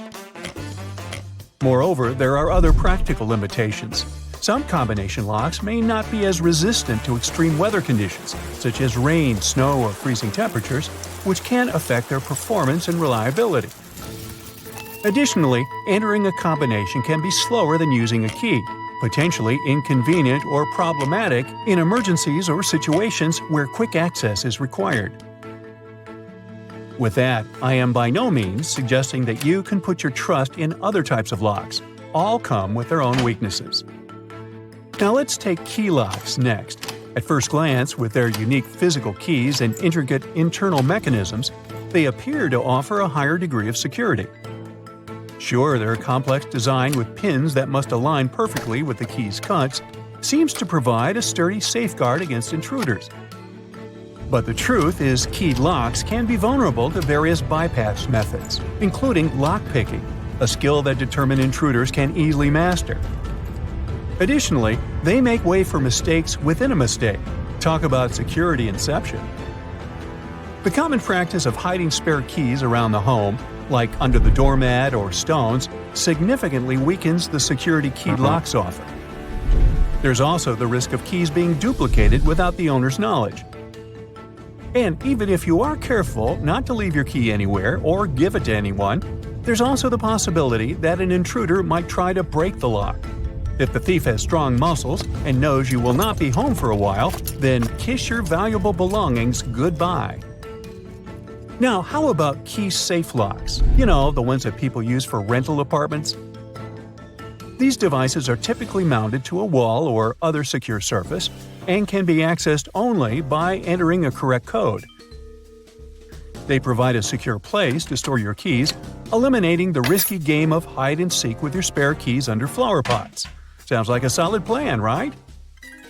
Well, before you heave a sigh of relief, it's important to remember our mantra: no lock is impenetrable. Here's the word I'm trying to say. Anyways, key lock safes are not only susceptible to brute force attacks, but also susceptible to the same risk as combination locks. Furthermore, the very visibility of a key safe can sometimes be a giveaway to burglars that you're security conscious, potentially making your home a more tempting target. It's a bit of a paradox, isn't it? But the worst part is even a piece of paper might be enough to open them. Key lock safes typically consist of several rotating wheels inside the lock. Each wheel has a small notch known as a gate. When you dial in the combination, you're actually rotating these wheels. The correct combination aligns all the gates in a straight line. Once aligned, a bar or lever inside the lock, called the fence, drops into these aligned gates and the lock can be opened. The intruders might be able to figure out the configuration on key lock safes using a thin piece of paper. And the rest of the process involves some mathematical skills as well as lots of luck. But since this whole thing will take quite some time, it's likely someone will be able to spot them before they succeed. So, is there a lock that you can fully trust to keep the bad guys at bay? Enter the era of digital door locks. This seemingly futuristic solution comes equipped with features like fingerprint recognition, keypads with unique PIN codes, and even remote access through your smartphone. But wait before you run down to the tech stores to get one. It's crucial to recognize that while digital locks can offer enhanced security features like tamper alerts and the ability to change codes on a whim, they're not without their own vulnerabilities. For instance, electronic locks can be susceptible to technical glitches, hacking, or battery failures. Another new tech lock type is biometric locks. They sound like they belong to spy movies, but they're actually quite handy. Instead of using keys or codes, these locks use parts of your body, like your fingerprint, your face, or even your eyes to unlock doors. This way, they provide protection against key thefts, code losses, ripping, melting, drilling, and hacking. In addition, some safes have an opening delay and automatic blocking in the event of an unsuccessful entry. This makes biometric locks the most secure on the market. However, they come with a hefty price tag, as they're among the most expensive types. But there's more to consider beyond the price tag before investing in one. For example, if the fingerprint or facial recognition features fail, these locks also come with backup options like a keypad or a regular key that will allow you to open them. In addition, they require maintenance every now and then. Remember, they run on batteries, so you'll have to replace them once in a while. You'll also need to clean the locks, especially the fingerprint part, to ensure they recognize you every time. And let's not forget the privacy issue. Storing your personal biometric info into a lock does raise a few eyebrows for some folks. You see, no lock is totally perfect. But the key to home security isn't just in the lock you choose, it's also in taking some other simple precautions as well. For example, you might be one of the loners who prefers to keep their daily life to themselves. But for security reasons, it would be wise to consider making some friends in your neighborhood. You see, engaging with neighbors and participating in a neighborhood watch program can enhance security too. When you're going away, you can let your community know. In this way, the alert neighbors can report any suspicious activity they see around your house.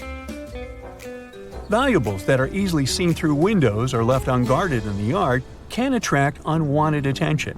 Make sure to keep expensive items out of sight and use curtains or blinds effectively to reduce this risk. Many homeowners overlook securing second-floor windows and doors, assuming they are inaccessible.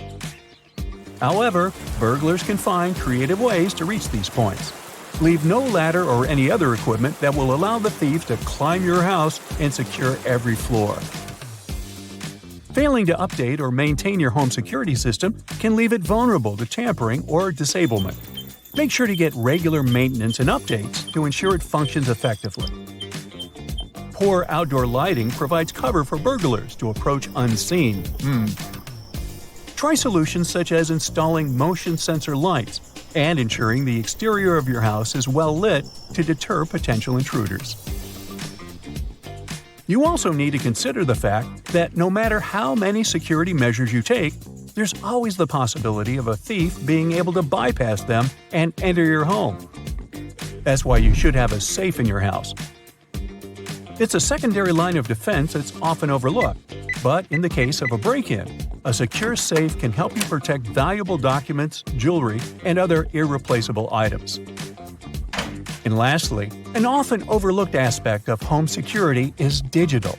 If your Wi-Fi network is unsecured, this can be a gateway for cybercriminals to access your personal information in smart home devices.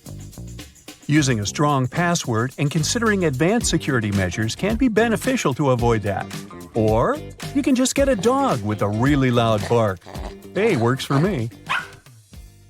That's it for today. So hey, if you pacified your curiosity, then give the video a like and share it with your friends. Or if you want more, just click on these videos and stay on the bright side.